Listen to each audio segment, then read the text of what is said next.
You know, I'm so not.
It's 6:01.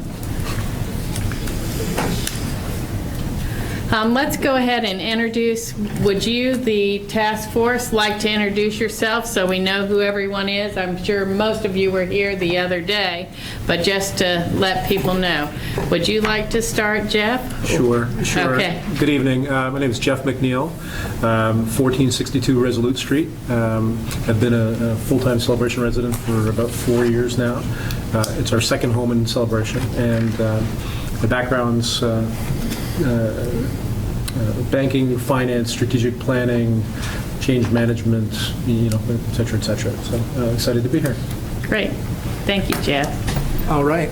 Tom Sonneborg, 1108 Ashby Lane in Artisan Park. From Minnesota.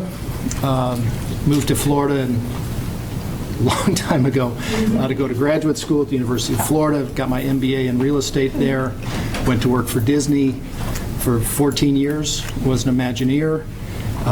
Worked on all kinds of stuff, including the Crossroads Shopping Center, the Casting Center, Bonnet Creek Golf Club, projects at Epcot, Back of House, the Animal Kingdom, all kinds of things, including Celebration. Built this building back in the day, and was just telling Vanessa that my oldest son was in the first kindergarten class in this room. And went all the way through, and we've now graduated 3 from the Celebration High School. I was on CROA for 4 years, was on the CDD board, and was the chairman for 6 years, and have been retired from public service for a while, but every now and then an issue is important enough to get back involved, so that's why I'm here. Thank you, Tom. Tom? Another Tom. Tom Tuzin, over 1104 Rosemary Way, East Village. Been here since 2002, originally from Los Angeles. Love this town. I have married with 2 kids, and they also, one right now is in K-8, and the other one is over at the high school. And we enjoy the schools very much in Celebration. Been on CROA for many years, and again, I think just like Tom, I was trying to be quiet and stay back and enjoy the peace. But this is an issue I think that we're really concerned about, so we'll see how we can go ahead and contribute to the solution. Certainly. Thank you, Tom. Pat? I'm Pat Schroeder from 621 Nadiner Place, right over there. A recovering politician in the 12-step program from Colorado. We bought our home in late 1997, so we've been in the area for quite a while.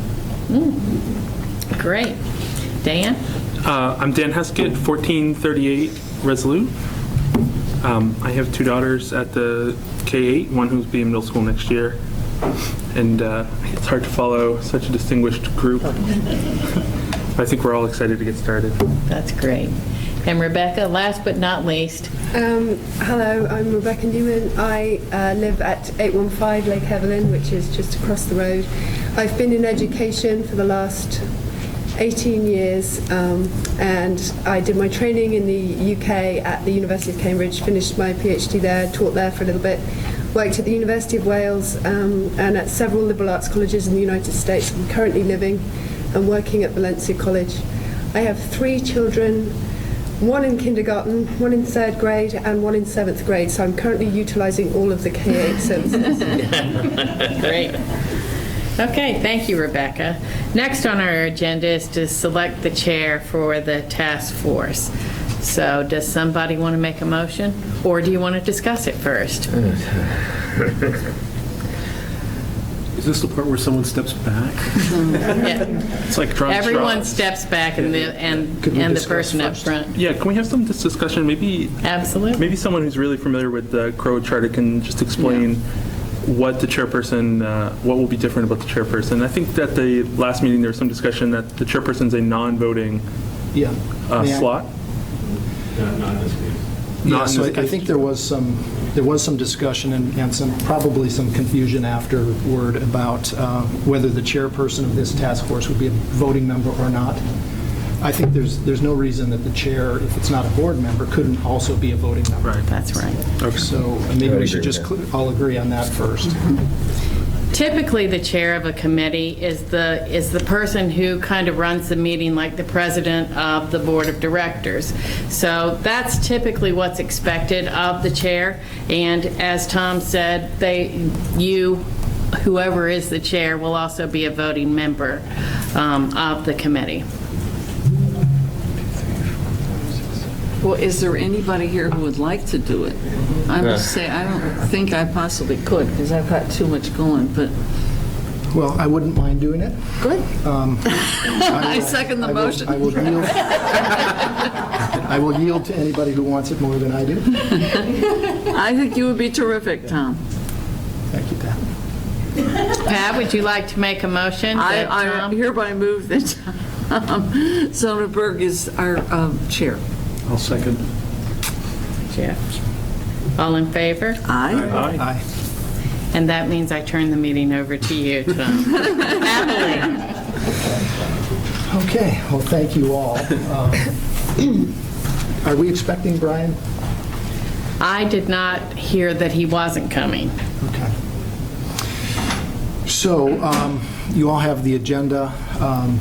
Some things that I'd like to, well, first, maybe while we're still organizing ourselves, does anybody feel the need for any other, I don't want to be presumptuous about this, but any need for a vice chair or a PR person or a secretary or any? Susan, will you act as the secretary? Rachel's actually taking the minutes, but I'm not part of the task force, but I'll make sure the minutes are to your satisfaction. I guess the thing I think we need to do is make sure that we, as a task force, keep the community informed. We don't always have to agree, we don't have to have unanimity, but we ought to have regular updates to the community, because I think things are going to happen pretty fast, and not everybody watches the TV replay, and not everybody's on the front porch or the back porch. Right. Too many porches. Yeah. Minutes at least. I think also we need to tell the community that we really don't have any power. That's true. Because the way I read it is we really have, we hope we can be persuasive, but we have no commitments from any of the people who were the decision makers that they will listen to us, right? Right. It's primarily recommendations and possibly identifying what pain points each group has and seeing how we can address that. But again, We have no power. commitment. Yeah, we have Yeah, no I mean- commitment. And I think we need to be clear about that, or people will say, gee, I was so disappointed. Yeah, well, ultimately, I think that goes to what everyone understands, is that the school board ultimately has the final decision and power to do what they want to do, if they so decide. That was brought up at the last Crow workshop, when people had questions about, well, what if we did this, and what if we did that, or what if we, sued the, it doesn't matter. They do have legal authority to make that final decision. So they have been open to go ahead and try to get input from everybody. So we're going to take that olive branch and see what we can come up with and work with them. I think that's really the big thing, because at the end of the day, they have final decision. And if they don't come into an agreement with Disney, right, then we lose the agreement on June 16th as well for exclusivity, so you can get that out there. So, anyways. I don't disagree, but let me also say, we're not powerless. And I think we should be clear with our friends and neighbors. And when we're talking about voting, all we're doing in our votes together is trying to represent a majority view or a consensus recommendation. We're not voting on anything that implies control. We're not powerless. We have influence. And we're not going to start out threatening anybody. But I'm not here to just roll over to the school board or the company or the county or anybody else. We have a big population here, and we need to be heard. No, I think that's absolutely right, Tom. But I just think people need to be sure that whatever we decide, it's not that's the official stamp that goes on it. Absolutely. And in the end, we might not all agree. So, again, the need to be transparent and go overboard on communication. So, I fortunately have a job. I'm busy and my job's in Tampa, so I spend a lot of time on the road. So I probably am not the best person to be giving a lot of updates to the community. Is anybody on the task force particularly good at this? I mean, I can give updates because I've been giving updates. I have no problem doing that. What form would we anticipate doing that through?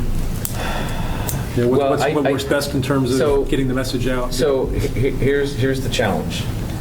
Is right now we have 3 or 4 sites outside of the front porch, and it's just too confusing. The front porch right now is the main communication piece. I can always go ahead and copy paste in some other sites, but I can't do it in that many sites, because you start losing control. And also, I think the only one we should respond to is going to be the front porch, because again, it's ridiculous to be able to handle 3 or 4 different sites to respond. You start losing your sensibility. It's just too much. And again, that doesn't mean people can't go ahead and send emails or requests and stuff, but I think this is the best audience for questions. But you can be very clear that that's where you're going to communicate. Yeah. I mean, if everybody knows that's where it is, then... Some questions up there? I got a general question. Yeah, Can we hop in with questions anytime we want? Is that the kind of forum? Right now, we're trying to get through the agenda, but Well, I'll tell you what. Yeah, I think what you said. Robert, I think yes, but for the benefit of the people on the other side of the camera, we need a podium. want to just jump up to the mic? Oh, There you go. here. Thank you, Robert. because they hear you muffled. 1200 Celebration Avenue. My question is, and of course now I forgot it. We already have, how many people on that change.org? Almost 18. Maybe that's the place where we communicate. Instead of 20 people here and 40 here and 60 there, those are the people that actually signed up, and maybe we get that sign up somehow. And let me jump in, just say, oh yes, 691 Front Street celebration. What I had thought about doing was, because I do have through the petition the ability to reach everyone in a single email, what I thought is if you designate a place, and I personally don't recommend the front porch because I know a lot of people that just have trouble with their login and et cetera, and a lot of issues, and that perhaps just a separate Facebook page that is only this issue, and then I release to you my people. Yes, and that maybe that way we already have the body of, the body that cares. Yeah, I mean, that list is really valuable That for list us. is terrific, yeah. Politicians pay a lot of money for that type of list. And if Tom wants to, Yeah, I'll work with you on that. Flame, I would. Okay.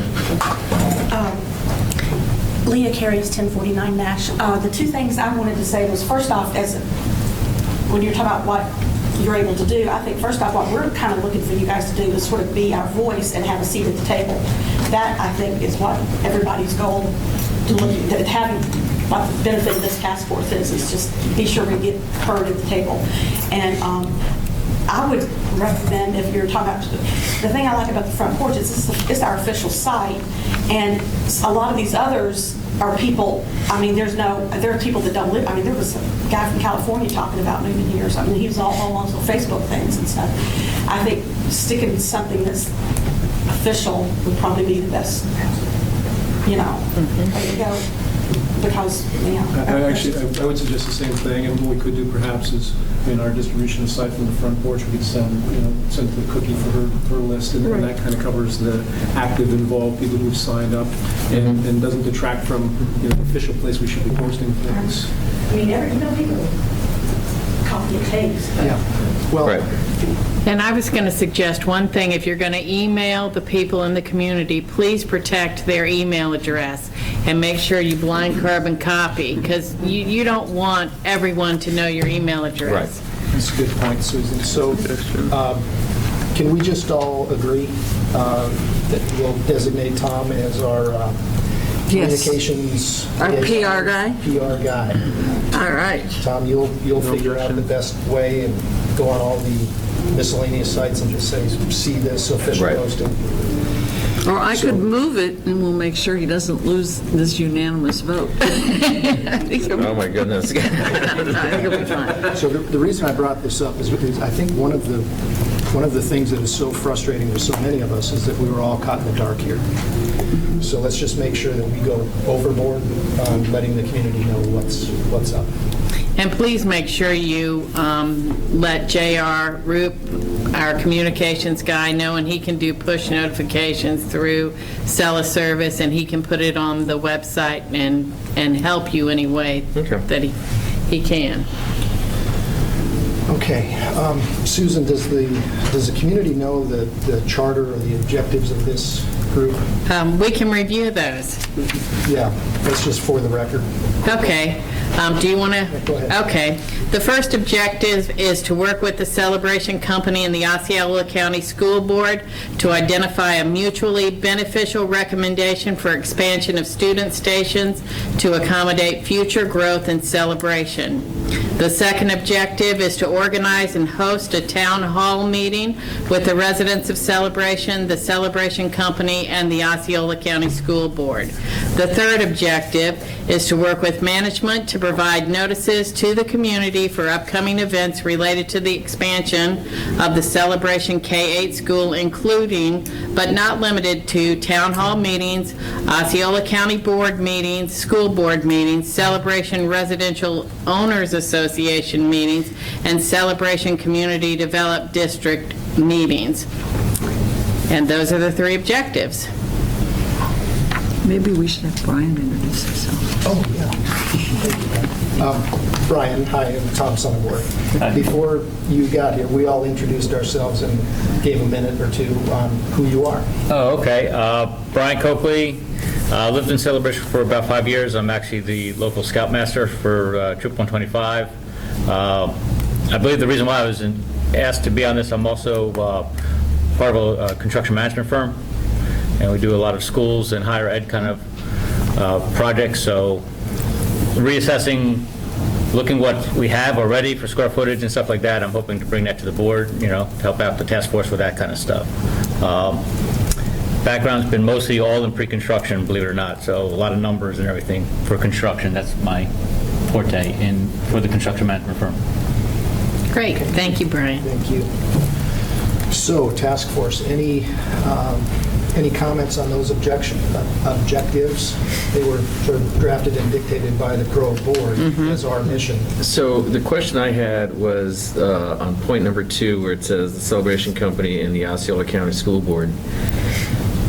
I don't know how that's going to happen with the Osceola County School Board, because it would have to be held at their facility. It's not a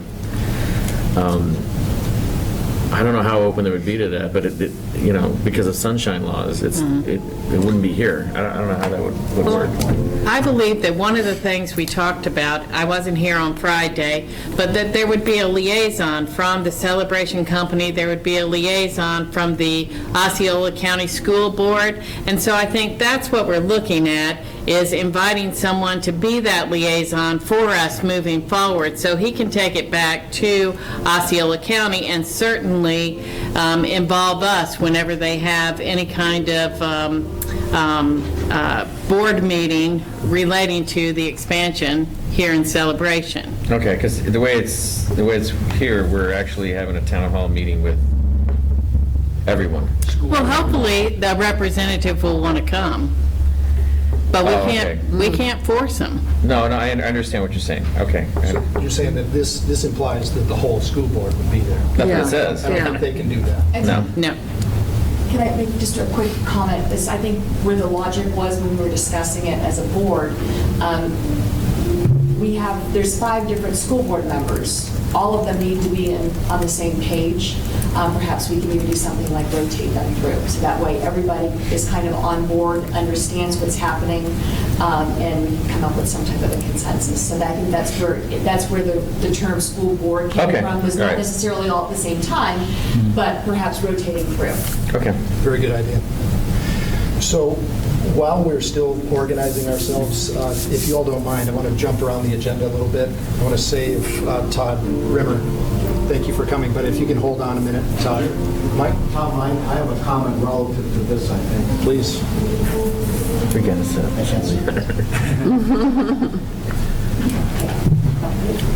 too much working out. Yeah, I know. I was supposed to be playing racquetball tonight. Mike Jackson, 413 Sycamore Street. I think I would make 2 comments. One, I'm not sure you want to communicate directly with the school board. I think you want to consider communicating with the administration. Okay. And I think you want to consider talking to the guy named Clyde Wells, who was the head of the administration facilities, and he's the one that's cooked this thing to this point. And I think that's where you can go. Obviously, he's going to make the recommendation to the school board, and he's their subject matter expert. And he's the guy you really got to communicate, and really got to see where his head is and figure out what's going on there with him. Secondly, you have to understand, I think you do, that the issue for the school board and for the administration is bigger than just Celebration. So when you talk about growth and Celebration, if we're going to work collaboratively with them and find a solution, it's got to be something that solves their problem in broader Osceola. So it's not just a growth in Celebration, it's the growth in Western Osceola. So I think you got to think about those 2 things. Thanks, Mike. So again, just still organizing ourselves here. Should we go to the liaison members? Just get that. We can out of the way. absolutely do that.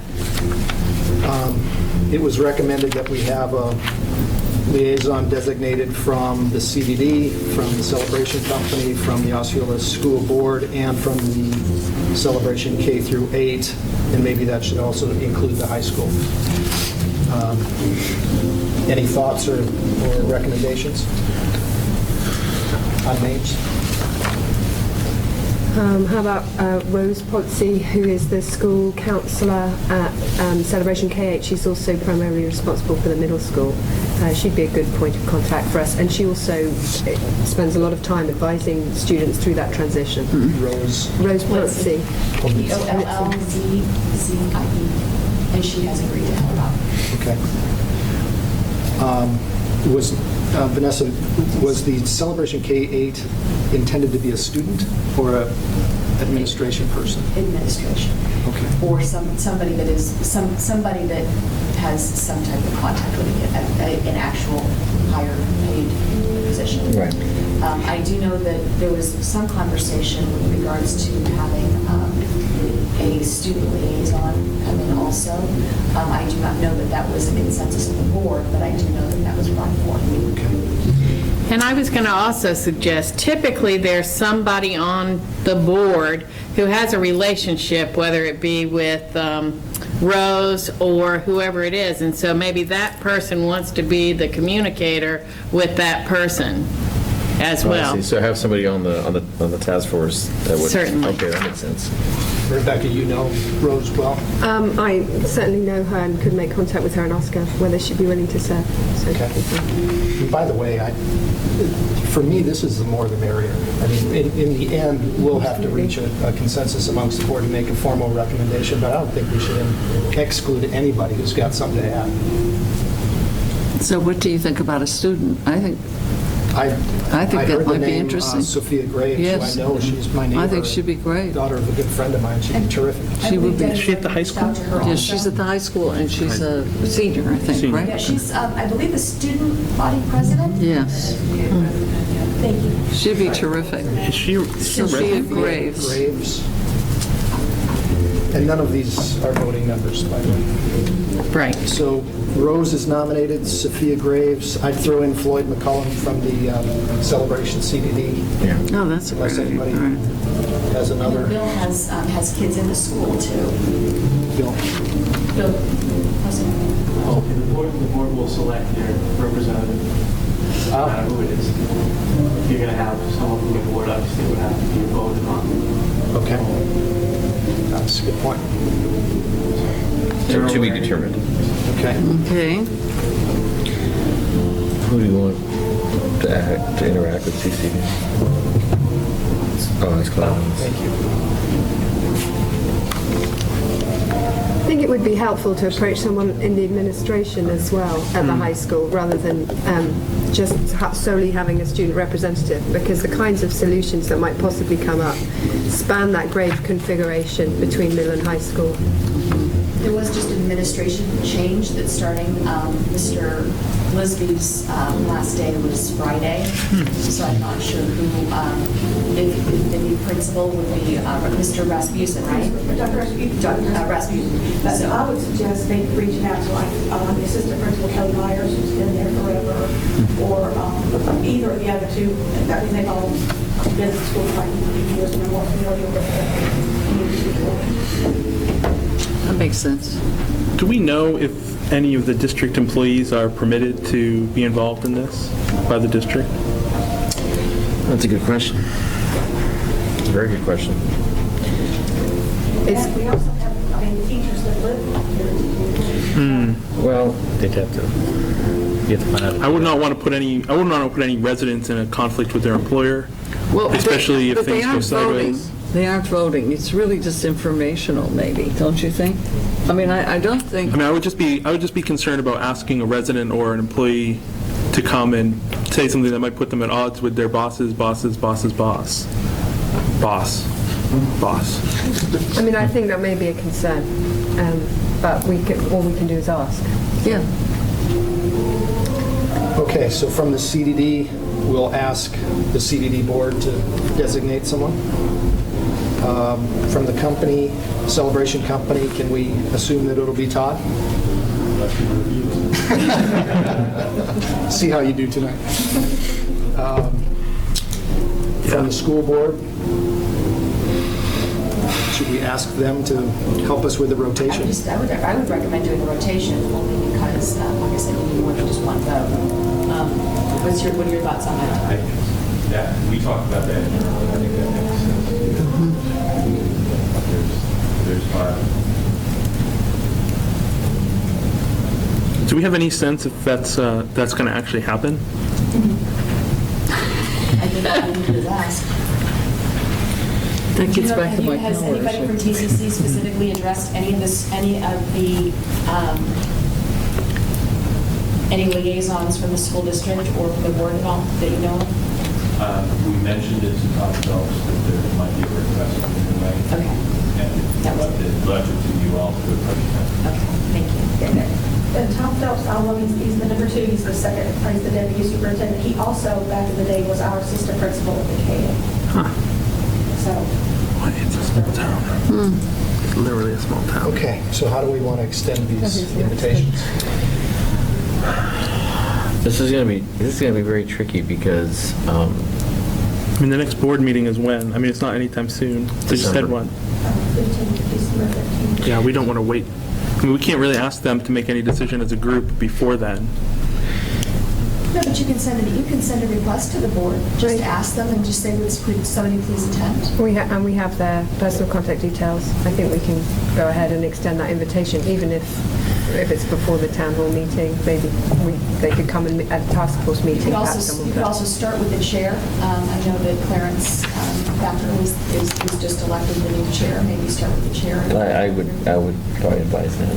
Just out of respect, and then start that. Okay, so how about if I'll call Mr. Thacker. Anybody want to call the school? The K-8 school? Yes, I can do that. Tom, would you also consider writing a letter to go with your phone call? Sure. Put in our file. And we're writing the high school too, or you're going to contact the high school too? Do we decide? Seems like they have an interest here. Yeah, I would think so. Do you mind doing that? No, I'm happy to do that. And isn't Kim Mannion, who's our new assistant principal at the K-8, she was formerly, until last year, at the high school as well? It's been a couple of years. Has it been a couple of years? It's She been a went couple of somewhere years, else in but she was between. the first IB coordinator. That's when we right. started, and she's been involved in the high school. Okay, so I met her then a few years ago. Yeah. You also may want to consider some talking points as you approach these people, just the points that you want to get across to them. Yeah. Bill, who's the chairman of the CDD now? John. I'll bring it to them in the next meeting, which is middle of December. Okay. And I will also. I'll call John Gephardt. Okay. And we'll assume Todd Bramer's going to represent the Celebration Company. Okay. Any other critical steps, just organizationally, before we invite Todd up? The planned town hall meeting, December 7th. It's 2 weeks from now. Right, when 1 week is Thanksgiving. It just seems, Where did that date come from? I don't know. I think it was availability. It was availability of a room here at Town Hall. Here? Here at Town Hall. Well, I'm not so concerned about the availability as much as, The day. what are we going to say? Well, Because we have to meet as a task force to have something to tell absolutely. residents. So I think it's a little premature. I don't think we're there yet. Although I do think that one of the topics earlier on was the school board has until May to make a decision. Celebration Company wants January. I like that was mentioned. For me, I'm sooner rather than later to start having something, in the next month or two, because there are going to be revisions and discussions and gone back and forth, and so that I'd rather have move across in terms of having a number of meetings and try to make a little type of a plan as opposed to. And Tom, do you think, could we, I think that's definitely a thing now, the Toms. I know. I just invented that. Okay. Could we maybe take 5 minutes and establish what the parameters of the time frame are? I mean, maybe our representative from the TCC could help us understand, or maybe I'm just not as versed as you all are on what the really fine parameters of the time frame are and what are driving, what are the key drivers here behind the time frame? Sure. Yeah, absolutely. So we'll come back to the town hall meeting date at the end and just include that in, let's start laying out our own meeting schedule and a timeline, but we'll come back to that. Todd, you want to come on up? Sure. So I don't have anything prepared. Didn't expect that you would, just happy you're here. This morning. Well, thanks for including me. I do hope that there is, understand that we're here to work with the community to a mutually beneficial goal.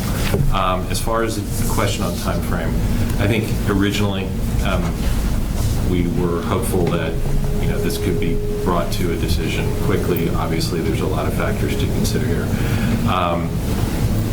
There is a deal time frame, but there's also an agreement time frame that we're working towards. So I think we're more than amenable to move beyond a January time frame. understand that we've got to have a recommendation from this group and a realistic plan that the school district needs to vote on. I think the real driving factor here is the expiration of the agreement in June. So, Todd, what do you think the prospects are for just extending that agreement? we have talked about it internally, and we've talked it with the school district. Initially, that was our desire, and given the pressure that we're seeing from the community, I think that the likelihood of extending it, especially with the key terms of the protection of celebration of school children in celebration, is relatively good. And so that's something that we can begin to talk about. Yeah, I'd like to ask you to start working on that, just so that it becomes a possibility. Because being pressured by this deadline could lead us to a bad decision. Sure. I'm not asking you to do it immediately, but let's preserve that as a possibility. Can anyone weigh in on why the school district would not want to just renew that agreement as it is? Do you have a theory for why? I know you can't speculate as what's going on in their heads. Operationally, I think it puts a burden on the school district to treat celebration differently than other parts of the county. The key protection, which is to prevent celebration residents from being bused outside of celebration, I mean, that would be something that they would not want to pursue unless they absolutely had to, right? They don't want to have buses picking up in celebration to go outside of celebration unless they have no other alternative. That is. Would you agree? I couldn't speak for them, but. Anyone else? It would seem to make sense. And that's not something they're itching to do just because they want to. But they could. They could. No, totally understand they could. But they have done it to other communities in the past because of the money and the necessity, and overcrowding being the first necessity of moving children. So obviously it makes it easy. I think there's only one other community, Harmony, I believe is the only one that has a capacity agreement with the county. So it would be easier on them not to have it. It's better for us to have it. Yeah, I think it is convenient. I think it is convenient for them to have the option to bus, especially with the changing premises and development. I'm not sure that would be a preference for them. Well, to have the option. To have the option to bus. If we look at extending it and we have something in play that we're still working with them, I think that might, because otherwise we're like, oh, we got to get this done. We got to go, just like Tom said, and all of a sudden we didn't make it. Right. I mean, we have the Island Village deal that we're trying to facilitate, but at the end of the day, that is the expiration of the agreement was the key driver in getting this done in a timely fashion. And sorry, one more question for you. Would you mind just explaining how the two are linked in your mind? How the deal with Island Village and the expiration of the agreement, how they became linked, or how you feel like they're linked now? So the original proposal for developing Island Village and offering it to a developer was that we were including a resolution of the school agreement and the recreation needs as part of the duties that developer would take on. So the development that would occur in Island Village is generating school capacity. We understand that there's a capacity issue at the K-8, and so to help facilitate the school district in providing the seats that were needed for that development and are the school district's responsibility by virtue of that agreement, and knowing that the school district had no funds to build those additional seats, we began a negotiation with the school district to come up with a funding plan that would help the school district out and provide seats within celebration. So it was beneficial on both sides. Todd, if Island Village doesn't happen, how do we protect the celebration students with this agreement? If Island Village doesn't happen, Is that so remote you've never thought it through? There's a long pause in there. No, I'm trying to think through the answer. No, and the reason I'm not, this isn't hypotheticals, and you're not on the witness stand here, but we're trying to think through all the possibilities so we can help. Yep. Island Village has been for sale for a long time. It has. this deal's not done. Right. If the deal doesn't happen, there's no impact fee funding for the county. Correct. This current agreement's going to expire. So what happens to Celebration students who are at risk of getting bussed out because the county's got problems if they don't get this funding? So what we were doing was putting an agreement in place that would plan for expansion under the development of Island Village, but also protect Celebration students as well. So the similar language that's in the existing agreement was proposed for an amendment. So going forward, what we were planning on doing was having an agreement in place prior to the sale of the development of the land. So Celebration would be protected whether Island Village goes forward or not, with a successful negotiation with the school district. So does the You current... just lost me on the last. I don't get that. Completion risk above and beyond the contract negotiation, the school being built and all that. Well, no. If the capacity, the demand is coming from Island Village, right? So without Island Village, there is no additional demand created. So there would be no need but for an operational benefit, there would be no need to move children out of Celebration. So if we had an agreement in place with the school district that said, if Island Village happens, the developer will do X, and the school district will protect Celebration students by not busing them out of Celebration regardless. That was the plan. Okay. The scenario I'm trying to think through here is if Island Village doesn't happen, that demand doesn't happen, and that impact fee doesn't come, but the current agreement expires without the amendment that would be triggered by Island Village, and the county has other capacity problems in moving kids around, are Celebration students at risk of being bussed out? Yes. They are if we don't finalize an agreement. So our goal is to finalize an agreement prior to selling the land. So I would like you to work hard on extending that agreement regardless of what happens here.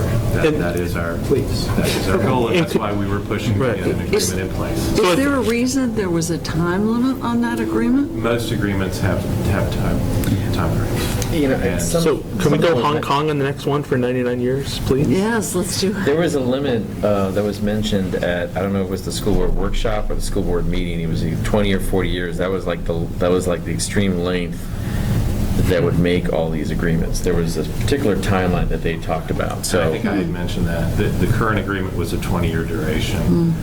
Typically, and Tom probably know this too, my recollection is that developers' agreements have a maximum term of 40 years. I think so.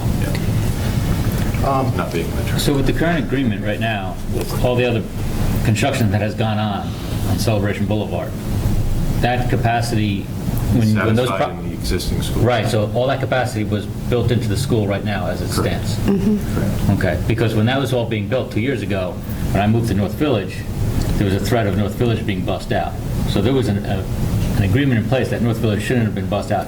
There's been an agreement in place to that effect since '96. Okay. So I think I think there was some misinformation that was spinning around. And at the time, the K-8 didn't have enough student spaces for the projected demand, but some remodeling has produced an additional 150 seats. So they now do have some space.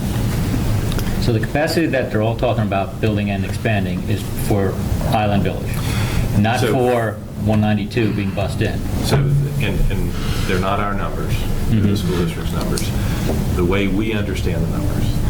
So there is, if you look at it as a development build-out for Celebration, there's been approved since the beginning, 8,065 units.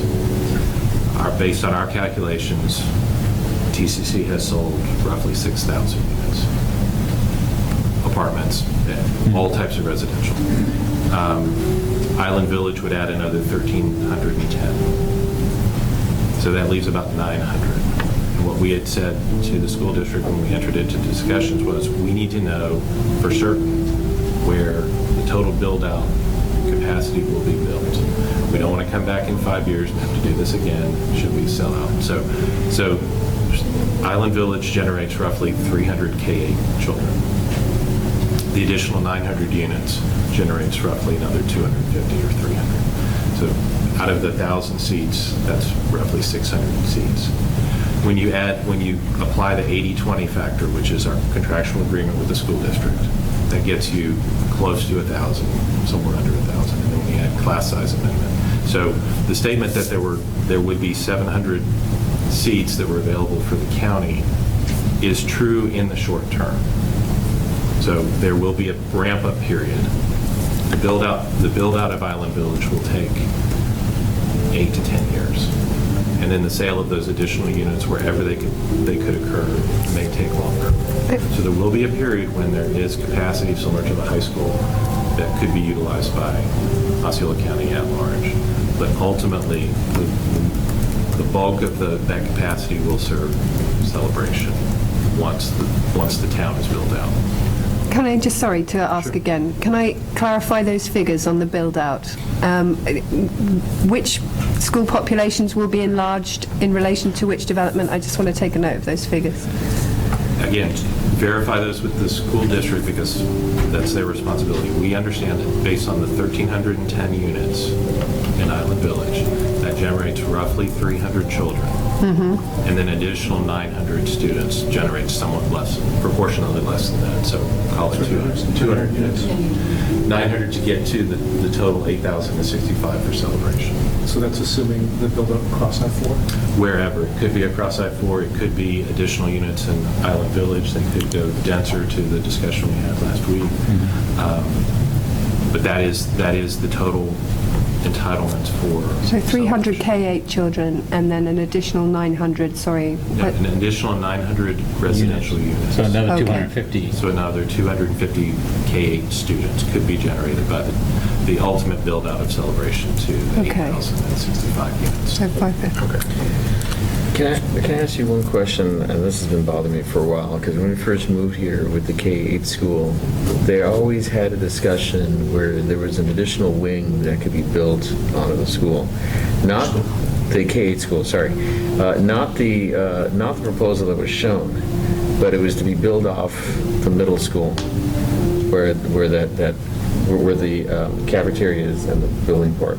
The reason I asked that, because I asked a few school board members and they go, oh, that we already did that. That would never, but the reason I asked that is if as we talk about things, not to say we want to increase, 1,000 kids, but if we wanted to go ahead and say, listen, if they did that portion of the build out and that was 150 or 200, and then the rest of the population was built outside Celebration, they handled some of it. I didn't know if that was a possibility or that even was true.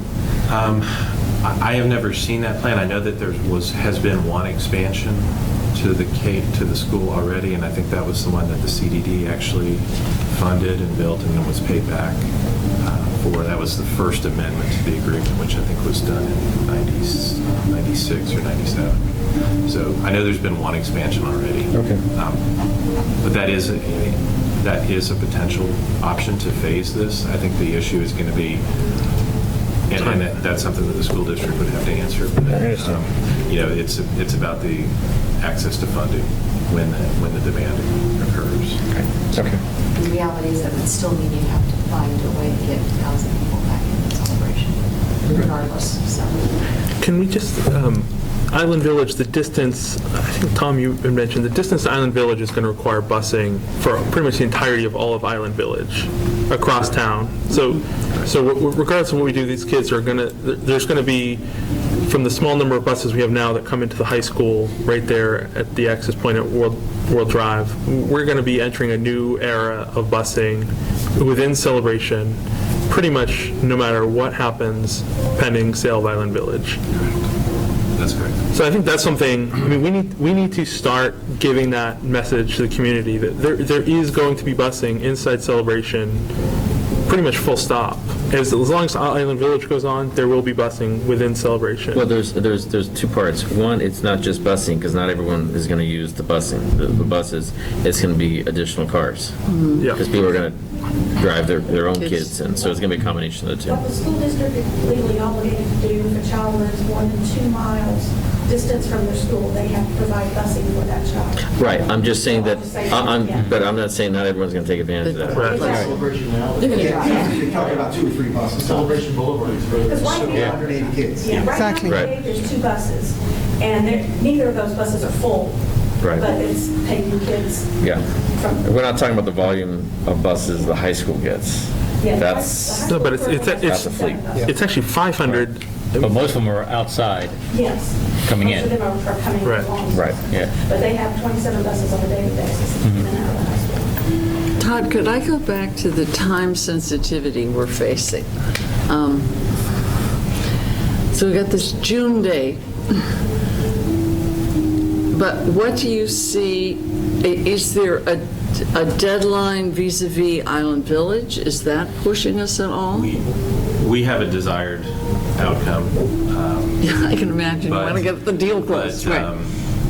Without this resolved, there is no Island. There's no deal. Because you're selling the idea that all their students can go inside Celebration. Sure. That's what you're selling. That's been the plan Yeah. since day one, yeah. And most developers aren't going to buy it if you say, oh, they're going to get bussed out of here. But again, to repeat, no deal with Island Village doesn't mean the problem goes away. That contract expires in June. Right. Oh, quick question? So with the contract, I know we're talking again, best case. Speak to the mic. Sure. We need to get more mics. We need the podium for next time, I think. Carl Fury, 1202 Celebration Avenue. With the agreement that we're so aptly trying to get pushed forward to continue whether Island Village happens or not, and I know, again, based mostly on the TCC helping us with that, and I know we have a potential of a 20 to 40 year agreement time frame. A possible avenue to look at is us as a community, what kind of agreement we can strike should the TCC not be able to get Island Village off the ground, which I assume it will, but worst case, same idea. It's been on the table for years and years and years, so our deadline, and I hate to say, what we're truly cared about is that agreement, so part of our, I guess, when we seek legal counsel, if that's something we are going to do, if as the community, can't turn around and say, what's our time frame to be able to propose to the school board? Is it do we fall under that same 2040 year frame, or do we get an exclusivity where we have a longer time frame to be able to push this forward? Understood. So, Todd, the other night when you were here last, you didn't hear a lot of the comments from the community. You had other business. We understood that. But I think if I could summarize, people were generally upset because it was a surprise, and because it was here. The solution was here downtown where it doesn't fit, in most people's opinion. And I think it was overwhelmingly that it's not safe. So could you replay, and I'm not accusing you of anything here, but I think the community needs to understand where did this idea come from, and why did you think it was such a good idea? So it was something that was talked about with the school district. There were several different options that were explored. And there were several different funding mechanisms that were talked about, one of them being a school in Island Village. It could have been either a K-8 or a K-5. The issue with that was a K-8 school required a significant amount of land and funding that neither the developer, the ultimate developer of Island Village, or TCC, or the school district had available. Also, the amount of capacity that a K-8 in Island Village would create would be predominantly focused on a regional facility, not a celebration facility. And if a K-8 or a K-5 was built on Island Village, in all likelihood, the community would be redistricted within boundaries. And so children that go to this facility would now be bused to Island Village. And if it were a K-5 in Island Village and the middle school component stayed downtown, that school would become predominantly middle school. And so all kids would be bused there. So I think the school district felt, and we did too, that that would be more disruptive to the fabric of Celebration. I think we all agree that there are traffic concerns in this plan. And I think the school district has said, and we have said, that that is the big hurdle to overcome. If a safe and functional traffic solution can't be found, then this plan needs help. All other options did not look as favorable, however, to maintaining the sense of community and financially we're not supportive. Okay.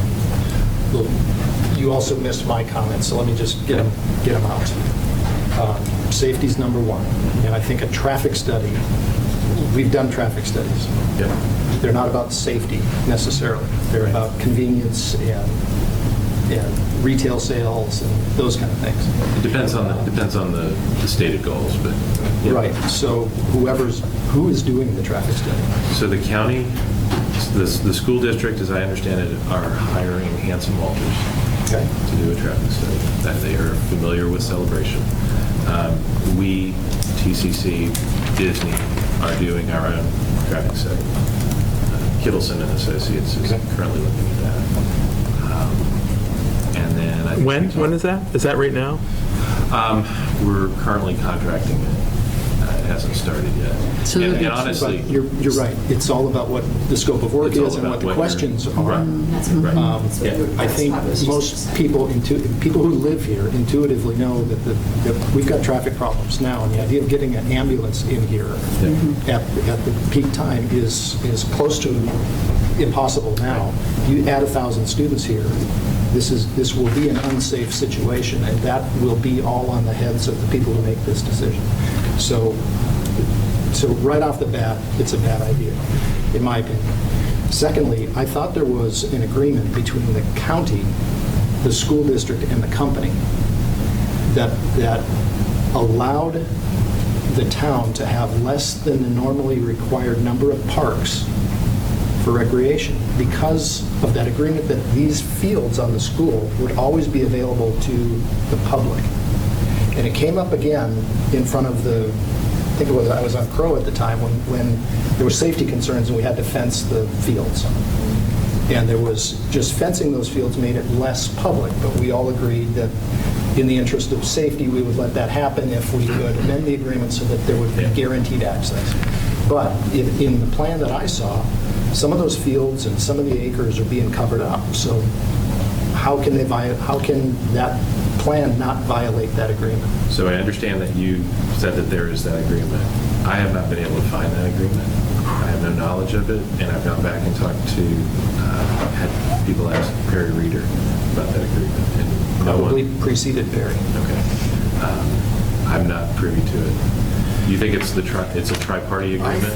I think so, because it's the county that would have to, that has the DRI or the PUD rule in the first place and agreed. I mean, we are hurting for, Lee Moore's been working on this for a generation now. How do we get more parks? Well, it goes back to that agreement that these fields would suffice. I will keep looking for it, but yeah, I've exhausted.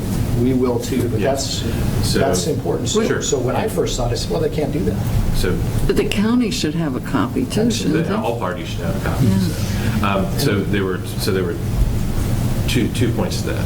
One is the school districts, the agreement that we have with the school district now on expansion allows them to expand in both locations at their pleasure, based on their need. So that would kind of fly in the face of that agreement. Pursuant to having money. Pursuant, absolutely. But it doesn't make sense to me, Todd, because once the town is built out, you can't go back and build new parks. There's no land to build them on. No, yeah. So the deal wouldn't have been allowed in the first place. So we have potential conflict between different agreements. The second, They have the authority to be able to expand on both campuses? correct. That's the problem. Okay, good. Both campuses. So you're saying there is space to expand No, on the high I school? didn't say there was space. I Oh, said okay. they have the option of expanding. Because they just built a new building. They built Building 9. But then I've been told by the school district, they don't see property at the high school to expand They that don't. anymore. No, but they do have the right to do They do have the right what they to do want what on they there. If they wanted to tear down a whole wing and rebuild it, you know, I mean, they could do what they want. Okay, It's their restriction. property. But there's not Let me enough just get space these on the 3 points existing out before I forget. county-owned land to expand the high school. Unless they decide. Yeah, these are in priority order. I mean, it's safety first. I'm not saying that to scare anybody, but this is an important issue, and it's not about traffic, it's about safety. Second is this agreement, I mean, we got to find this agreement. And the third is not nearly as important as those two, but the agreement about portables on this campus gave the company the right to build portables on this campus, not the school district. And I'd encourage you to read that paragraph again. And it goes all the way back to the construction of this building, that we were very nervous. We had people moving into the community before we had any school period. School was about to start, so we jumped out ahead. Yeah.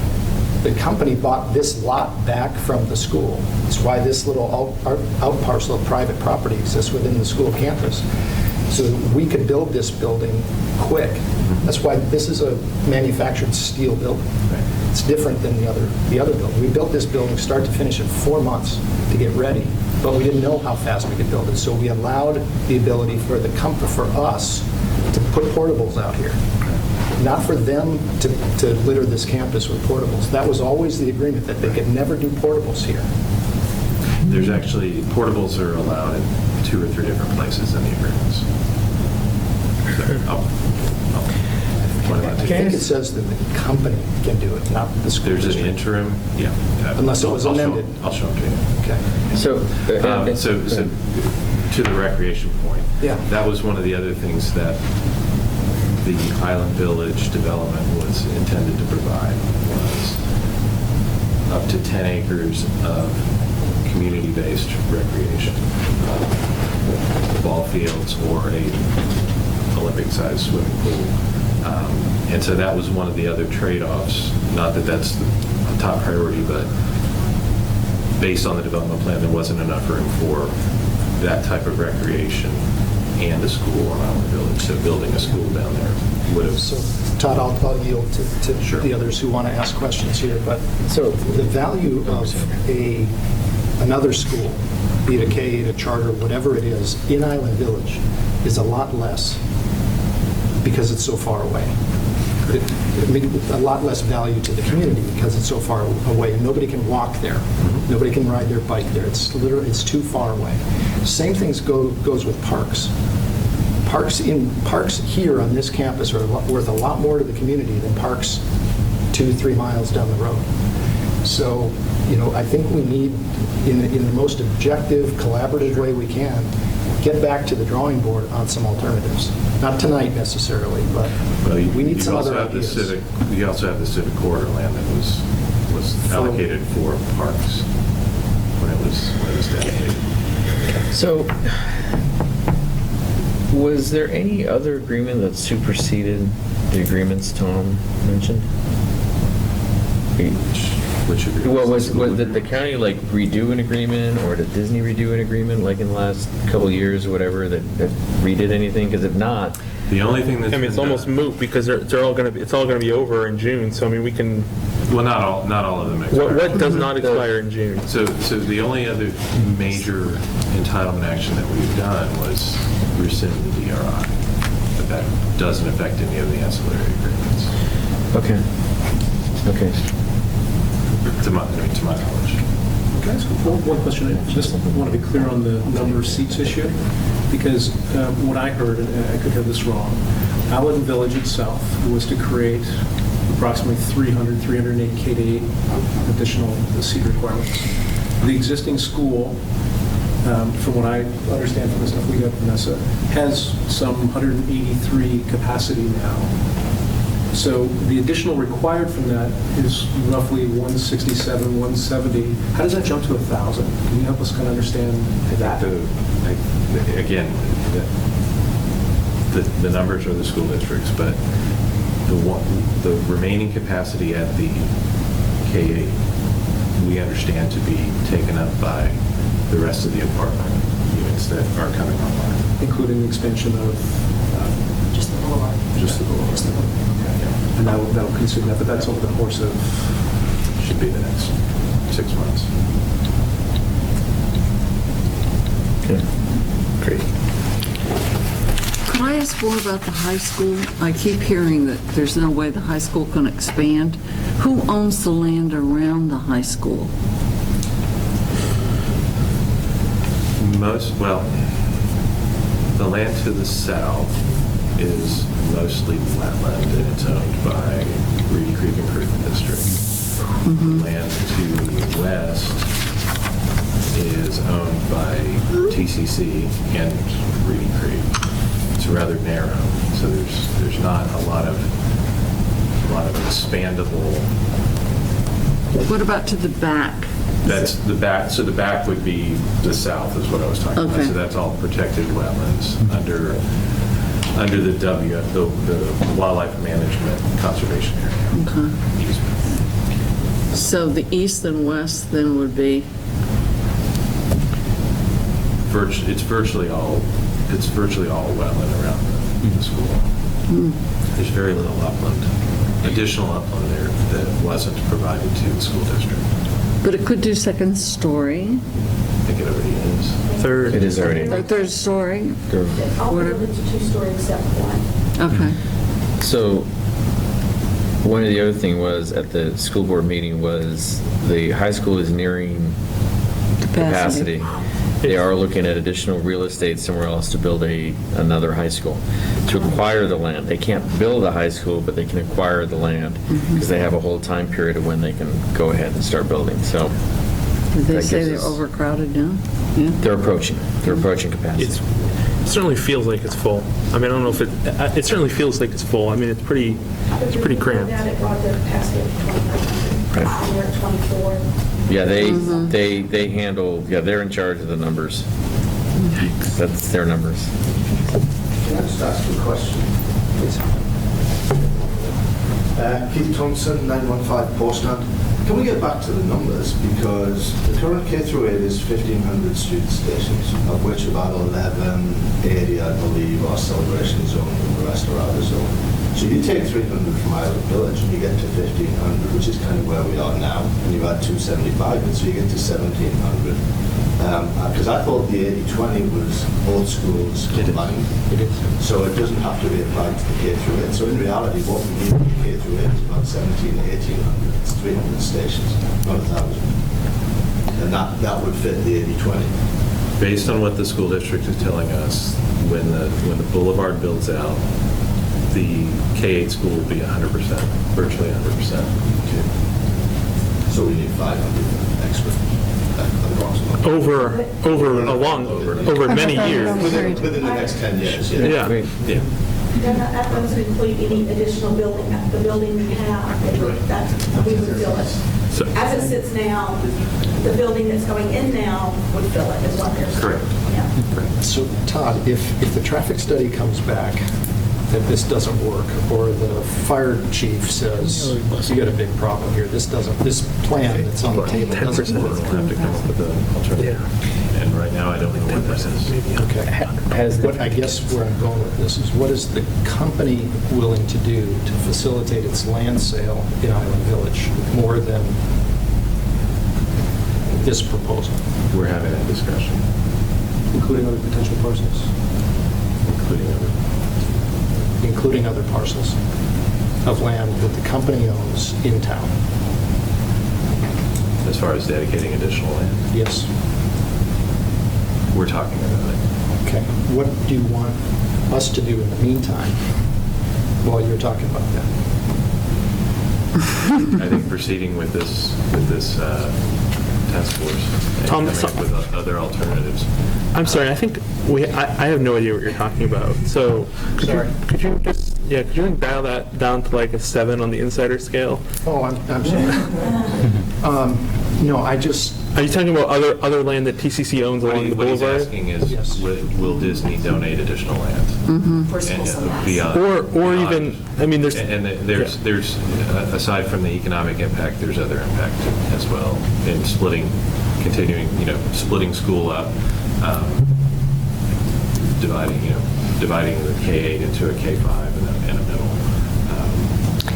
There's Celebration, TCC doesn't own that much land in Celebration any longer, except for across I-4. So based on what the school district is telling us they need, we don't own a plot of land big enough for them to build a middle school on. What are they saying is required for middle school? 30 acres minimum. So the one of the things that the school board brought up, maybe potentially they floated at the workshop meeting, was taking the 10 acres that's already kind of in the master drawing and building a charter school. The only reason that's brought up is because that's essentially a loophole. The district themselves could never build any large school on 10 acres. Only a private operator could. That was the loophole that was floated at the workshop? I think we're trying to understand how that would work, as well as some of the other. Would you say that is a non-starter for the TCC, a charter school on that 10-acre plot? Will you say that's a non-starter? Once we understand it fully. I mean, right now, it seems to have issues. One of them being, I don't know that it has broad community support, and the second being that it doesn't protect, so as we understand it, and we are not experts in education law, but as we understand it, students can't be zoned to that school. So it's a school, it's a choice. And the way that it's been proposed to us currently and to the town as well is that the second choice of those parents within Island Village and within Celebration would be schools outside of Celebration. Which I don't think is what any of us... So unless the contours of that discussion change, it's not attractive to TCC. We're just beginning to understand what that proposal is. It was presented to us Friday before the hearing, so. A couple of points I have. Just the first is that the long-term economic success of any deal that might happen in Island Village is contingent on a Celebration school designation. Absolutely. But a Celebration school designation is only valuable if the quality of education that we have in this town is currently maintained. And the current proposal as it stands, and I don't know if this is something that you've discussed with TCC, is in real danger of jeopardizing the quality of education that we have in Celebration. So that is a concern for us. A massive K-8 school downtown is very unlikely, with the diverse demographics, to attain the same kinds of academic outcomes, at least for a few years, that we currently enjoy in Celebration. So that is a problem for us, and we need to be, I think, education-led in our solution, because that is ultimately what will ensure the economic stability of any kind of deal and the town itself. I wonder if you could tell us a little bit about the options that you discussed with the school board in terms of other sites that were dismissed, because you did mention that there were a few sites that were discussed, and this was the one. Yeah, I think I explained it earlier. I must have missed it, sorry. What was the building a K-8 in Island Village? That was the one, okay, but anywhere else in town? K-5 in Island Village. Yeah. And then other sites within a Celebration, but there are no sites big enough to build a K-8. We could build a K-5. We could dedicate land to build a K-5, but again, that would require busing, and the re-characterization of the downtown school would be essentially a middle school. Did you look at any options just for, I mean, the number of seats, just we definitely need to just try to round back and get the hardest facts possible on the seats, because did you look at just even a kindergarten? I mean, we're not talking about a huge number of seats. I think Keith's point was the numbers don't seem to add up to needing a huge number of seats, and we're talking about between now and in 10 years from now, we need to add a few hundred seats. It doesn't seem like we need to blow up Celebration to add 200 students. It's about when the funds are available. Yeah, the danger of that, though, is in balancing the quality of life for the community and for the students, that while that's being built out. Certainly the board is not going to say, well, you only need 200 now, so we're going to put up this much of the structure. They're going to build it out, import, however many students are outside the full capacity, which means even a greater number of buses than we would have experienced when we had grown through sort of natural process here. So I think that's the real risk. And the thing is, even if you build a K-5, and to your point, reducing the level of education, if you build another K-5, you reduce the level of education just by splitting everybody up. You've got people moving around. I mean, that's what makes this thing so frustrating, because there's no perfect solution. There's no perfect solution to keep everybody happy. It really isn't. So there's just some trade-offs and things we're just going to have to accept. We're not there yet, but I'm just saying. To your point, Tom, because when we were at the board meeting, I heard the board loud and clear. They almost offhand dismissed the whole notion of a middle school. That wasn't part of their educational design, that there were sacrifices made in terms of educational quality. I'm not an educator. I did go back and do some research. And to your point, Rebecca, it seems that there's as much evidence that a large school could be more damaging to community, to educational performance, reading, math skills than a middle school. So I'm just wondering if they had a preconceived notion because that was convenient, there was land there, it was a quick fix for a long-term problem that they have. Well, there won't be a perfect solution, but there will be a solution that has the fewest negatives. Yes. And one of them that I'm thinking of is that a middle school might be the answer. To leave that the K through 8 becomes a K through 5 or a K through 6, whatever it fits. That there's a new middle school on raw land, maybe on the boulevard, not in Island Village, and the high school basically is left alone. Yeah, I just There's just no land. Has funding to build that. Does it take more money for just the middle school? From what the school district is telling us, it's 30 acres of land and roughly, if I remember the numbers right, $40 million. Oh my God. Middle school's being built. Elementary's down. So it would be a huge region. So that. Wait a minute. Isn't the county proposing all these new schools and they can't find sites? They can find sites, but it's up in like Nona and. They can't find sites because the 5-year plan for the county, for also the school district, was 5 new schools, 2 high schools, 2 middles, and 1 elementary. That's what they need to just maintain our county and as it's growing per year. The only land they had, and that they're building their high school on now, out at Boggy Creek Road, going out there, is a 3,000 station high school. But even that proposal had added a middle school site to it eventually, so that they could share ball fields. Sure. But and then they talked about needing one on North Point Sienna, an elementary. But there's no, unless the Brown family suddenly feels to sell all that land, there's really no land to buy. Well, I'm not saying that this is the answer. We're going to have to get some creative alternatives to the plan that we have, and then convince all the parties that it's in their interest to support something that maybe they've already rejected. But But now the advantage for a charter for the county is a charter would be the fewest amount of land necessary, and it would also relieve your overcrowding issue, which is their biggest thing, because the charter would probably fill from Reedy Creek and West Side. Those parents would choose to go there rather than where they are now.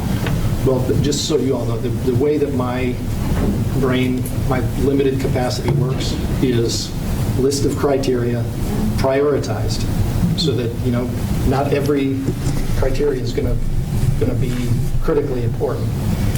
And almost like a spreadsheet, a list of prioritized criteria, site selection or alternatives. And there's going to be pros and cons for each, and there's going to be a solution that gets the most pros and the least amount of cons. And in my mind, just sitting here now and not having processed all this, we can't add 700 or 2,000 people to this campus. It's not safe, it's not doable. High school doesn't have room to expand. A school, whether it's charter or not, in Island Village is too far away to be useful to almost anybody. And anyone in Celebration. Yeah, and the county still has a problem. So I'd take all of the impact fee money, put it together with some funding that the county has to build these other schools that they don't know where they're going to build, and build a regional middle school on Celebration Boulevard, where there's roads, there's traffic, there's not, you're not going to disrupt the immediate community, and it's going to cost the Celebration company some money. Or opportunity cost of selling those parcels to somebody else. But unless everybody bleeds a little bit, I mean, if there's a mass exodus, I mean, if this plan goes through and it is as bad as residents think it is, there will be a mass exodus from this community. And when that happens, how much do you think your lots in Island Village are going to be worth? So add it up, do the math.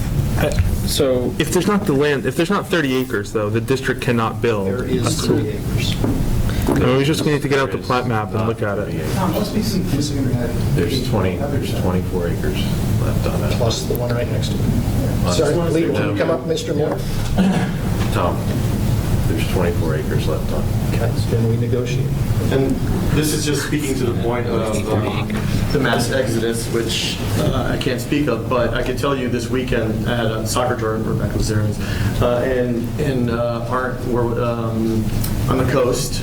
Basically, it was Melbourne area.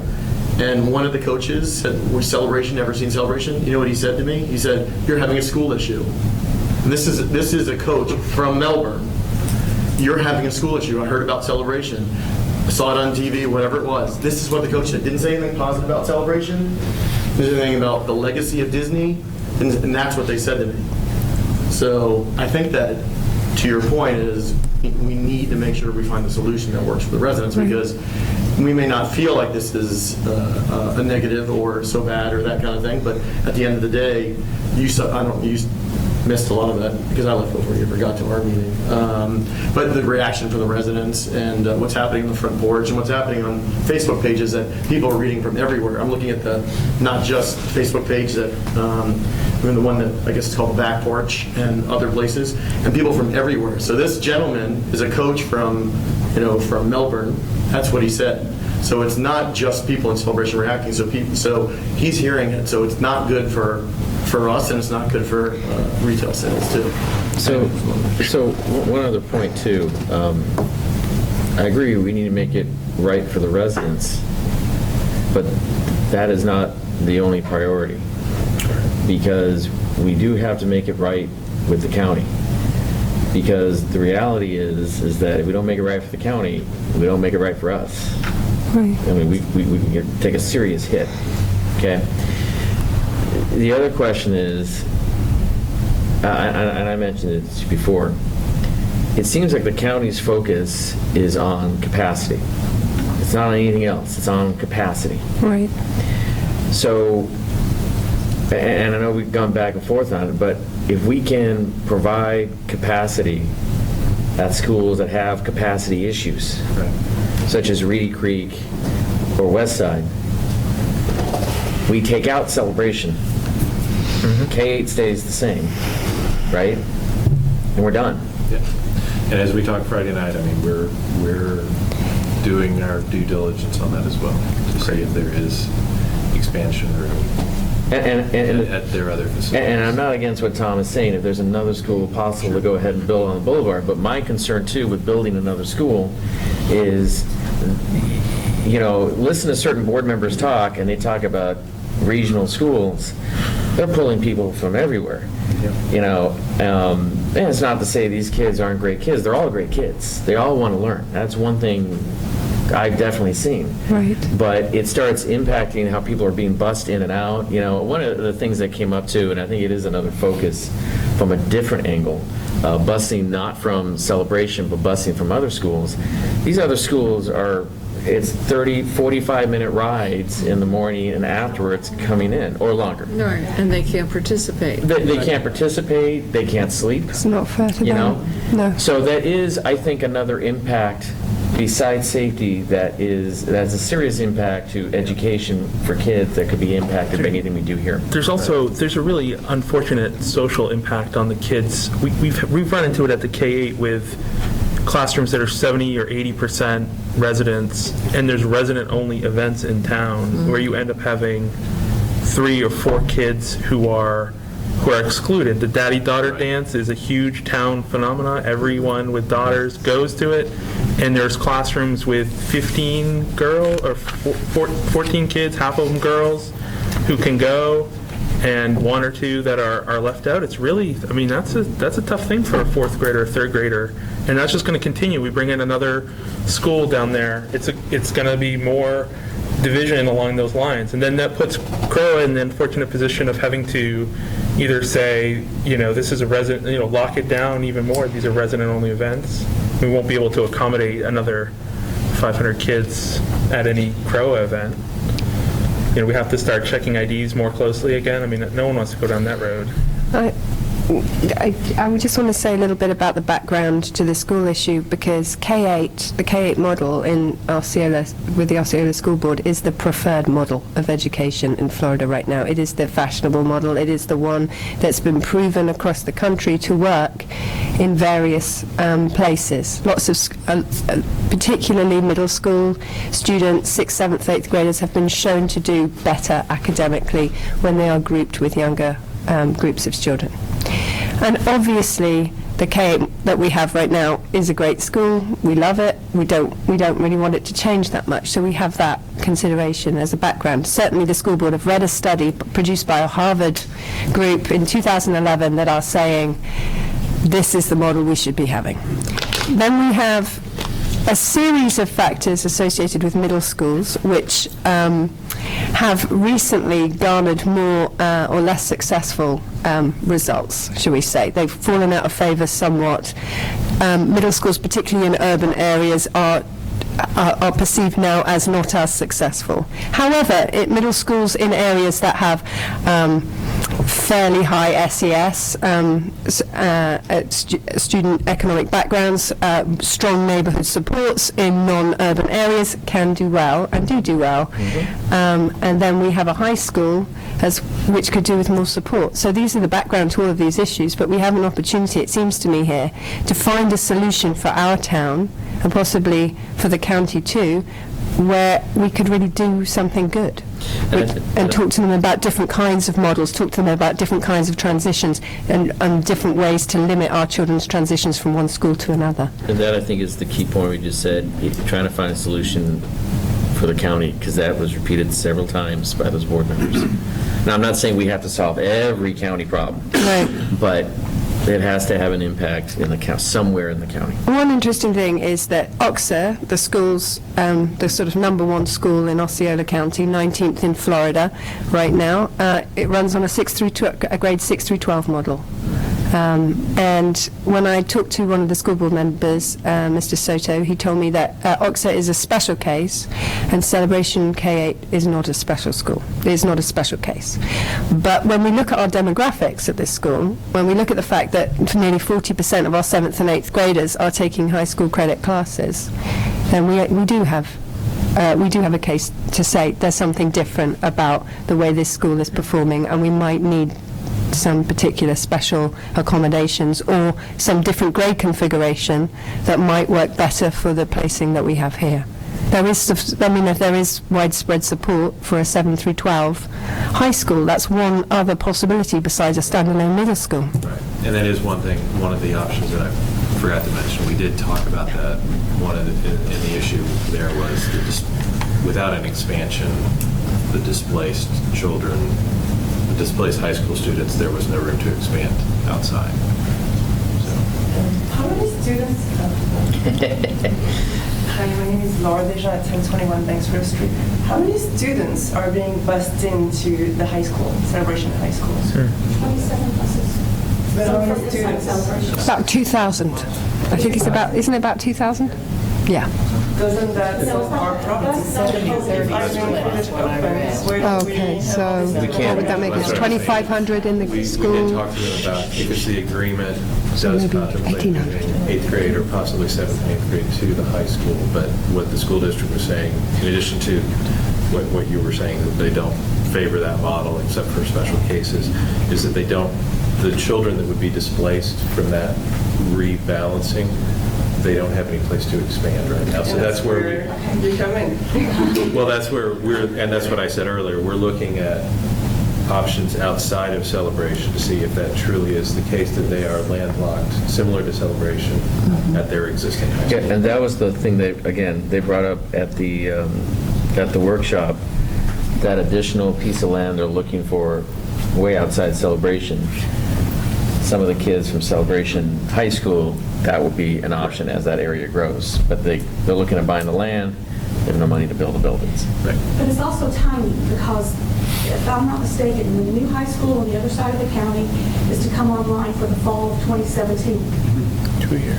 So when they do that, they're going to have to redistrict the entire county to fill that high school. So everybody will get, pull students a little, to some extent. Not, or obviously this end will be the smallest hit.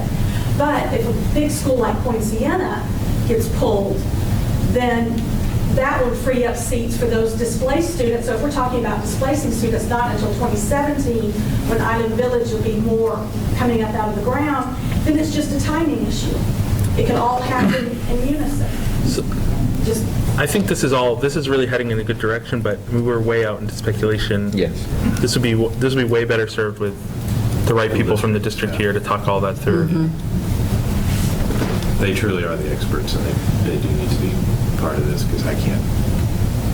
Well, I'll just share just a conversation I had with Mr. Soto after this last school board meeting, as I said, would you be open to a separate middle school, or would you look at a 7 through 12 model? And that's when he said, no, I wouldn't look, I don't accept that there could be a 7 through 12 model in Celebration, though I don't know that all the other board members feel the same way. But he did sound like he was open to suggestions. He said, go away, talk to the people, and, and come back to us. So it sounds like something we should be at least beginning to think about. Yeah, that's one thing. They are looking for some other proposals. Have to come up with something. We can't say we just don't like it. They're also looking for land and money. I don't know what you're talking about. Rebecca, what you're talking about is shifting more students to the high school. That's one possibility. I mean, and I think that would have to be a community decision, obviously, because that's a big decision to move our 7th. Do they have land? Can it be done physically? Well, that's what we're saying. The only way, from what we understand, the only way that could work, and that is contemplated in the agreements, is that under the 80-20, they would have to displace some of the non-Celebration residents to move the 7th and 8th grade there. We're not sure that still solves the capacity issue, but it gets us a whole lot closer for final build-out. But the problem is right now they don't have seats to move those children into, and they're saying they don't have room to expand. So that's where we need to look and see if that's truly the case, or if there's other options outside of Celebration and adjacent to those students. That school is configured very interestingly, too.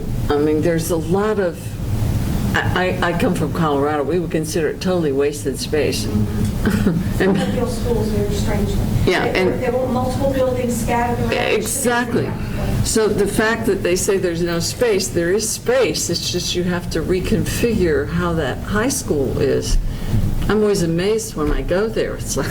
I would have to think there is some sort of state law that requires them to have this, that, gathering spaces you need, because it seems like when they were doing they're trying to redesign that one school at the workshop, it was keeping certain elements, like an area where all the kids can go ahead and assemble outside, and this, I mean, there has to be something, because otherwise, yeah, I hope there is. It doesn't make sense. If it was snow here, we'd be in real trouble. Big time. One comment real quick, Alex Curious, 1049. I always hear that the magic word for the school district is busing. When we're proposing something to the school district, when we keep them in mind, is also the cost savings. If they can bus less students in here, imagine the buses running 8 months out of the year. Their long-term solution, their short-term solution is the bus. Absolutely. But if you bus 8 months out of the year for the next 10, 20 years, that's a major cost that they're adding to their bill too. True. That they could save by investing in a building. So keep that in mind too when you propose something. Absolutely. Yes. Just a quick point. When you combine, we're talking about capacity issues. When you combine the K-8 and the high school, the total capacity is approximately 3,900 students. If your build-out is for 8,065, and we were calculating it as what, 0.225 kids per approximately? What we understood was the K-8 ratio was 0.25. Okay. So that gets you to roughly 2,000. Right. So you're still talking about an extra almost 1,900, right? 1,300, sorry, 1,300, right? It's a total. It's 84. 5 times 0.25, so it's 2,000, and then you subtract that. 0.8.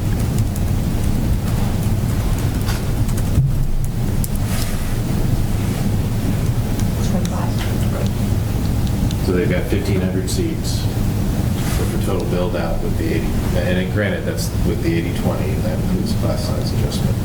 That's where they come up with the 2,500 seats. 1,000 middle school and 1,500 existing. And we would have enough with what we already have without building any more. If you displace, right. Correct. So if we can find a Right. place for those kids to go, we have Exactly. enough space here in Celebration to accommodate our kids. Yeah, for total, so I think their generation ratio for K through 12 is 0.35. So yeah, there's Sorry, enough capacity. Can I just ask one question? We keep using the word displace, but do we not have regular attrition through graduation and through re-enrollment for the following year? So wouldn't you simply reduce your enrollment of outside territory and you've got graduation You that just have, compensates for and some you of have that, 3 right? years to accomplish that. Yeah. Because I don't think any of us like the feel of that the child has been in the school for 3 years and now you have to leave. It won't be Yeah. today, we're moving, yeah. So long-term plan. Get this straight. So what the math you just did assumes that if all the apartments get built, if Island Village gets built, we still have enough physical plant here in town. If we start to matriculate the non-celebration students out, not violating the 80/20 rule. Yes. And if we do that and we convince everybody that that's okay, then the county can have all of the Island Village impact fee to solve their other problems elsewhere. What's wrong with that picture? That's what we talked to them about that. And the issue is that right now, they have no place, even under matriculation assumptions, there's no place for those students that come here and they're new students that are generated to go right now. So, and even with the money, they're saying they don't have the room to expand. So if we can, that's what we're saying, if we can show that there is potential expansion outside of Celebration and there are other existing facilities, that could be a model that would work if we can get the majority of the school board members to say that a 712 is a Viable option. desirable. And I think that's going to be difficult given their current mentality. But OXA is a school of choice. You got to apply, Right. you have to audition and be accepted. It's not a school that you're zoned for. So that's the difference. That's why I said you can't compare the two schools, because OXA it's a magnet school that you have to be accepted to from 6 to 12. But there are models throughout the nation that do 7-12 that are very successful.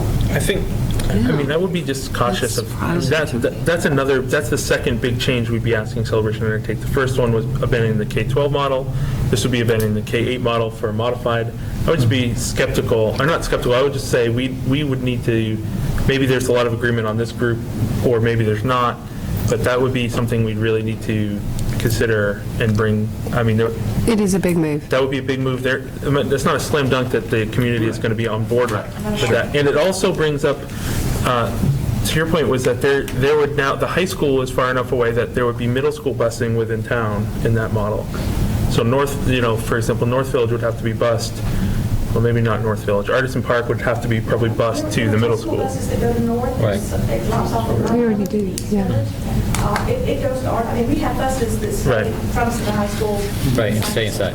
It just changes people who are walking to school now, and they'll have to be driven because it's The too other far. thing with that model as well is look at the times of the buses that go to the high school. There's that whole logistical nightmare with the 7th through 8 because you've got potentially 7th graders getting on a bus at 6 a.m. in the morning to go to school. You could do a stack. Start times are dictated by the bus routes. Exactly. So if the bus route changes, the times the school starts change. I mean, maybe one thing we need to look at, maybe we just need to have someone who knows where the busing requirements come from. If we can come up with a way to. This is the gentleman in charge of busing at the school district, and Ron Blake is the one of the numbers. Ask, you don't have to I think your ask. phone's getting bigger. Potentially one inducement, we're a good chunk of the town is right on the edge of 2 miles, right? I mean, That's where the rumor came out about North Village, because when the school district person was here, she's saying the 2 miles. And she also said, and we also look at what's the easiest to get in and out of the neighborhood. Even though Artisan's 2 miles from the K-8, it wouldn't be practical to go into Artisan and bus kids out of Celebration. North Village would be easy because they're the quickest in and out. Right. But we would never accept that as an answer. Or I would accept a huge tax break. Yeah, I want to see you negotiate that. Yeah. But, and do look into how easy it is to get into a place and out of a place to bus the kids. So, This is really good brainstorming, and I think that's a completely worthwhile idea that we should pursue. But I think what we could do as a task force is start to take these different ideas and start to give some color to each one with pros and cons and pluses and minuses that then we can share with the company and the school district. But for them, what we could do that I don't think they have now, or the input we can provide that they don't have it now, is how we prioritize these things that they think are important to us. Like, how important is this transition that you've mentioned a couple of times?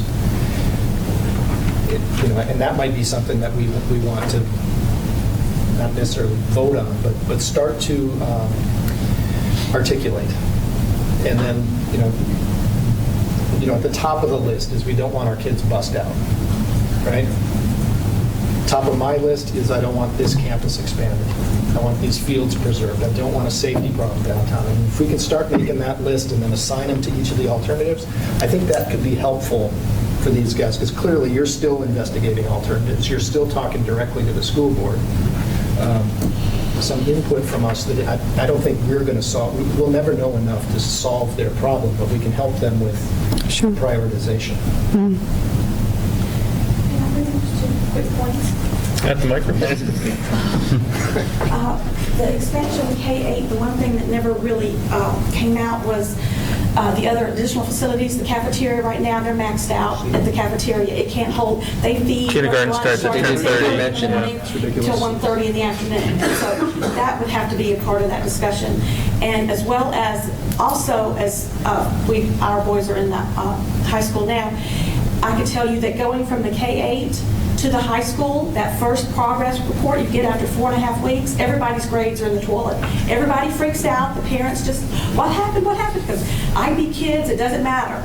Their grades bomb because they go from a 12A, a K-8, where they're really only 450 kids in the middle school, to 2,000 kids, and they just freak out.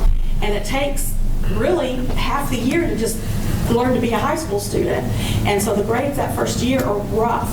Everybody just gets stressed out. That's pretty common, though, in every school. Yeah, it depends if you're going from that small to that large. And they do seem to recover nationally, right? Yeah. I think, sometimes I take 10th grade or something, that it does. So going from that small to that big. I think research shows that students who have more than two or three transitions, their grades do not recover to the same extent than students who have one transition, and that's why the K-8 model got popular. That's a good point. So if we're looking at a solution, a one transition solution is better than a two transition solution, ideally from an educational perspective, but that obviously has to marry with all the other factors in play as well. That's a good point. Really good point. Tom's what's next? Tom's. Tom's or Tums? I don't know which one that was. I think we need to meet a few more times and involve the community, but I think this input list, so the prioritization of these factors or criteria or whatever you want to call them, is something that we can work together on as a group. Yeah.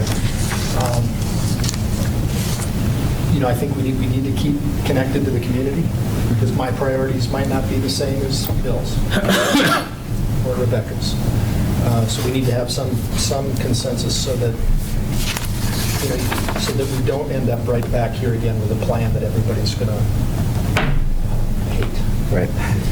Well, looking at meeting dates, we know that we have December 7th available. Would you like to set that as your next meeting, and then we can come to that with spaces that are available for future meetings? Can I have a request on meetings?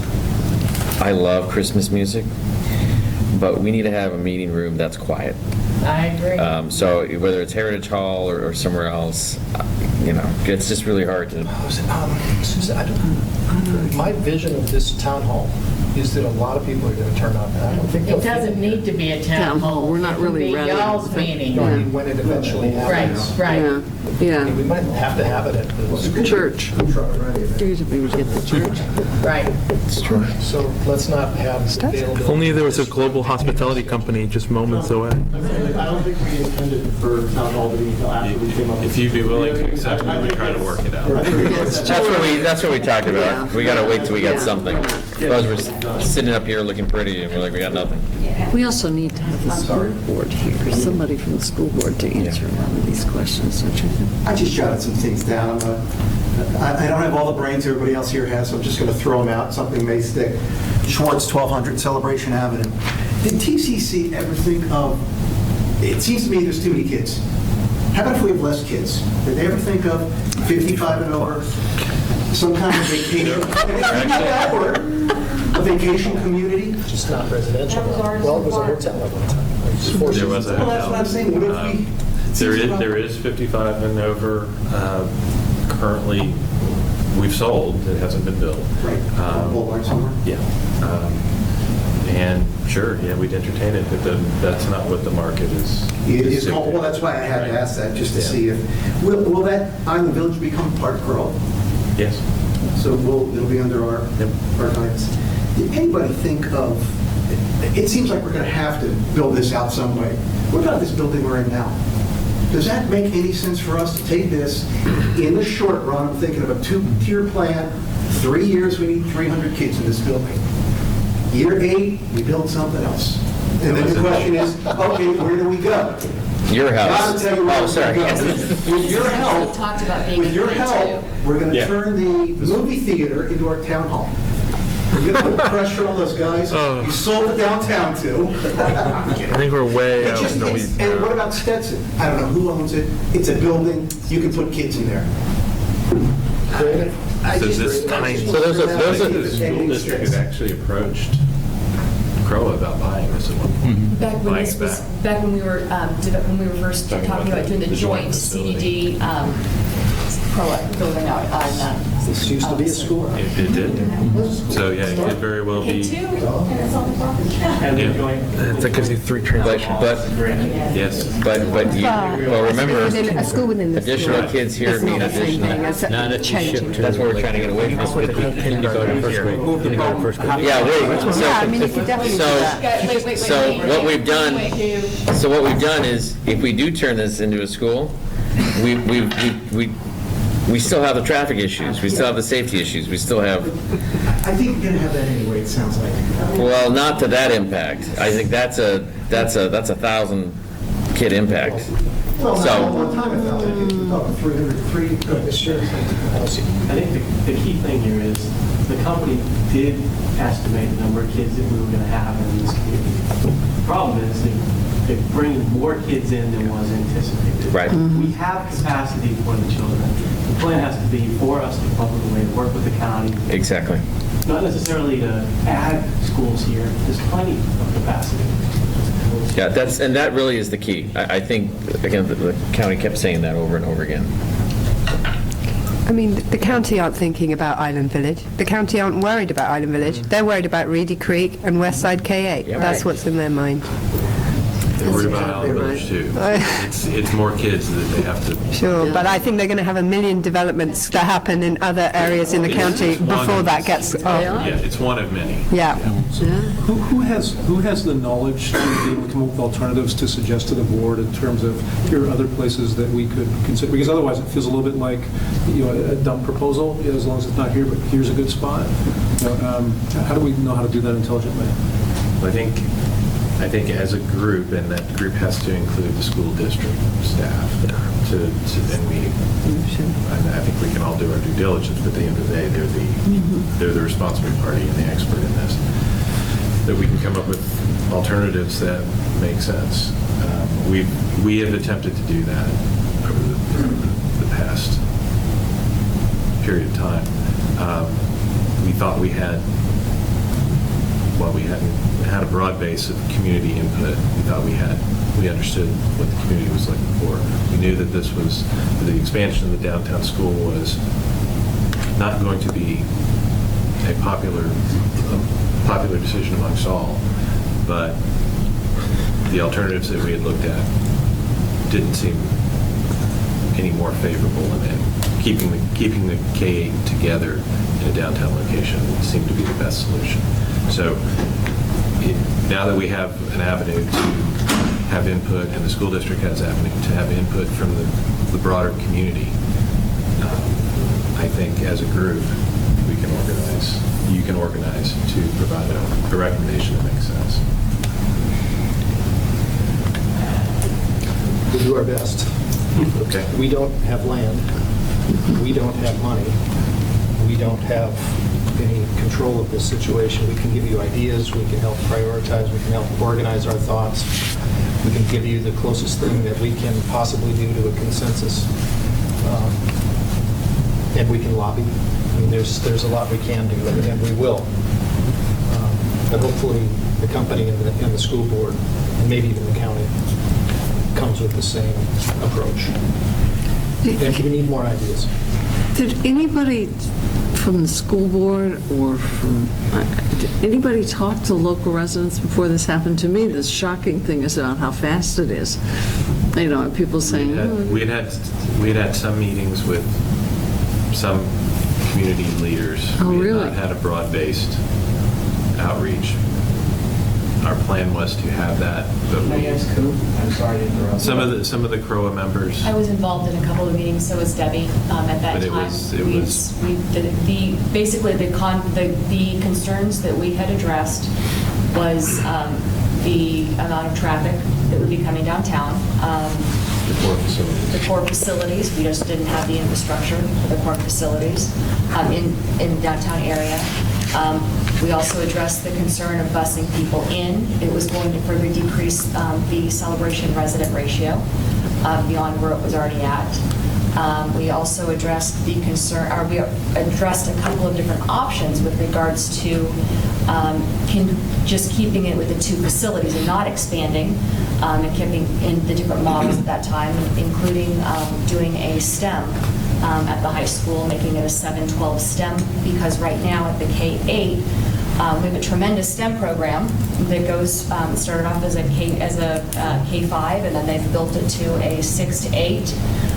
So we had addressed that, and then it would, moving the 7 to 12 over there, you could actually extend it to a STEM and make it some type of a magnet type program.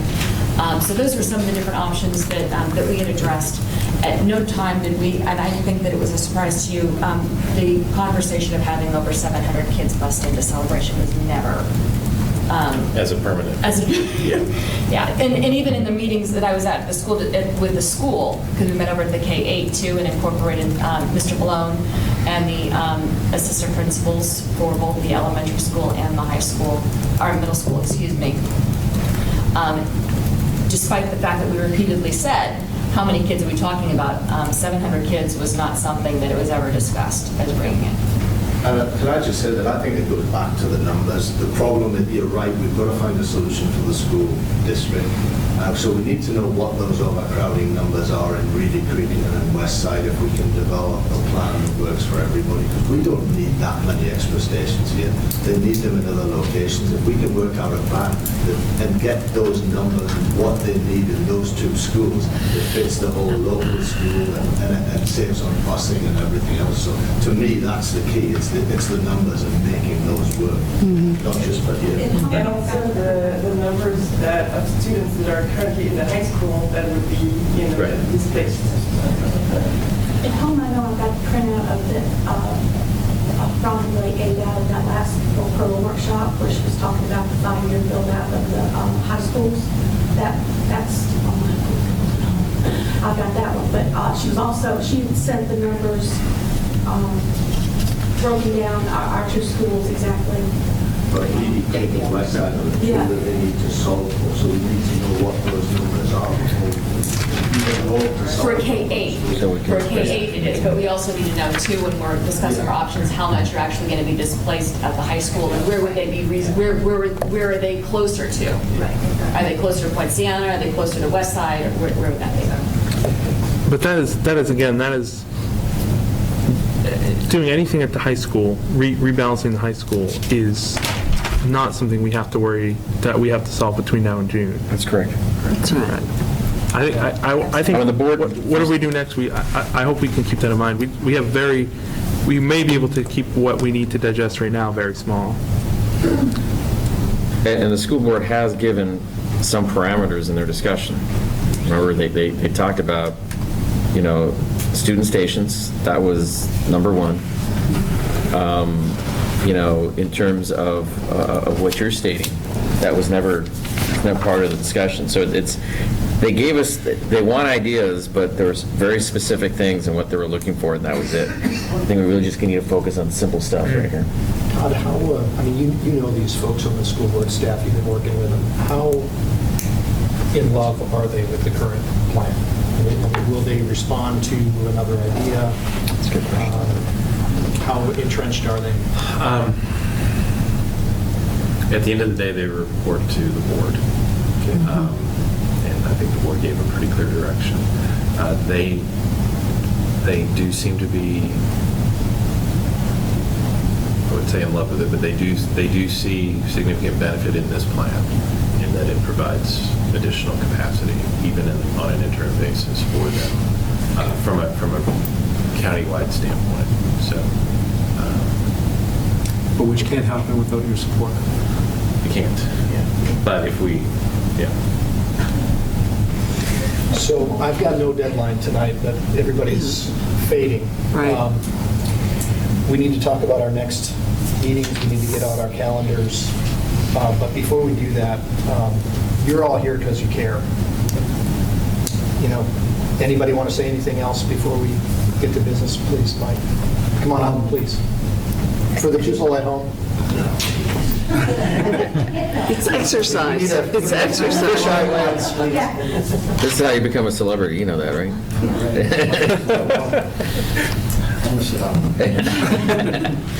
Mike Jackson, 413 Sycamore.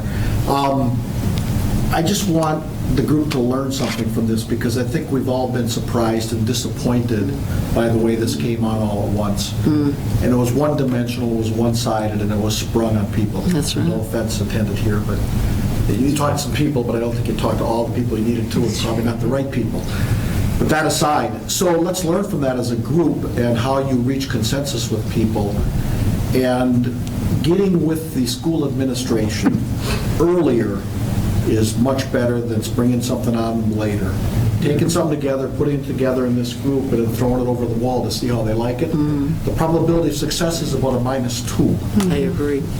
So I think they are. I know some of these people fairly well. I think they are pretty wedded to their ideas, as anybody is when they create something. But I think that was prior to them getting the reaction that they got from the community and seeing what happened in the school board room with a number of people there. So I think the receptivity may be a little bit better, but I would get to them, like right now, before you even put together ideas, do a little reconnaissance and just see what they're saying, what they think, how they act, what their personalities are. You know, it's Clyde Wells and a couple of other people. I think you really got to get to those people now before you get too far down the road, because otherwise it's going to be a not invented here syndrome, and you're going to be in real trouble. That's right. You sound like you know Clyde. I know of him, yeah, and I know Melba and a number of other people. Yeah, we might be recruiting you. Yeah, well, okay. I need to ask a question, make sure I understood. Is it only possible for this plan to occur if TCC supports it?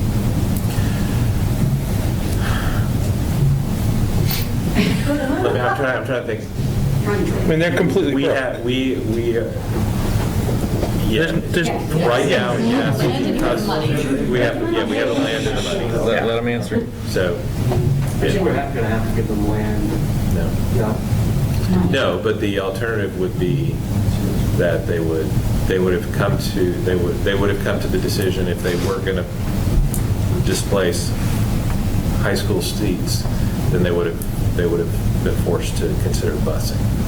And then they would have come to us for But we're not really something talking else. about displacing it. I mean, we got to be careful about that. Because Yes. That has a very negative Rebalance. connotation to it.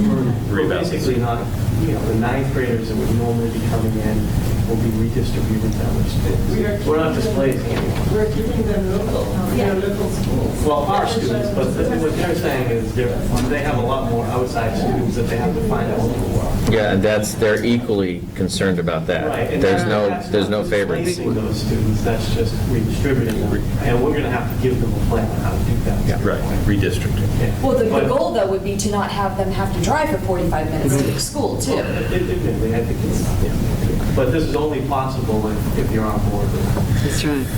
Can I make a recommendation? I know we talked about liaisons. I'd like to be the liaison with the celebration company. If there's any new updates or anything I can bring in, I know you're just talking on a regular basis, and I can just report to the task force.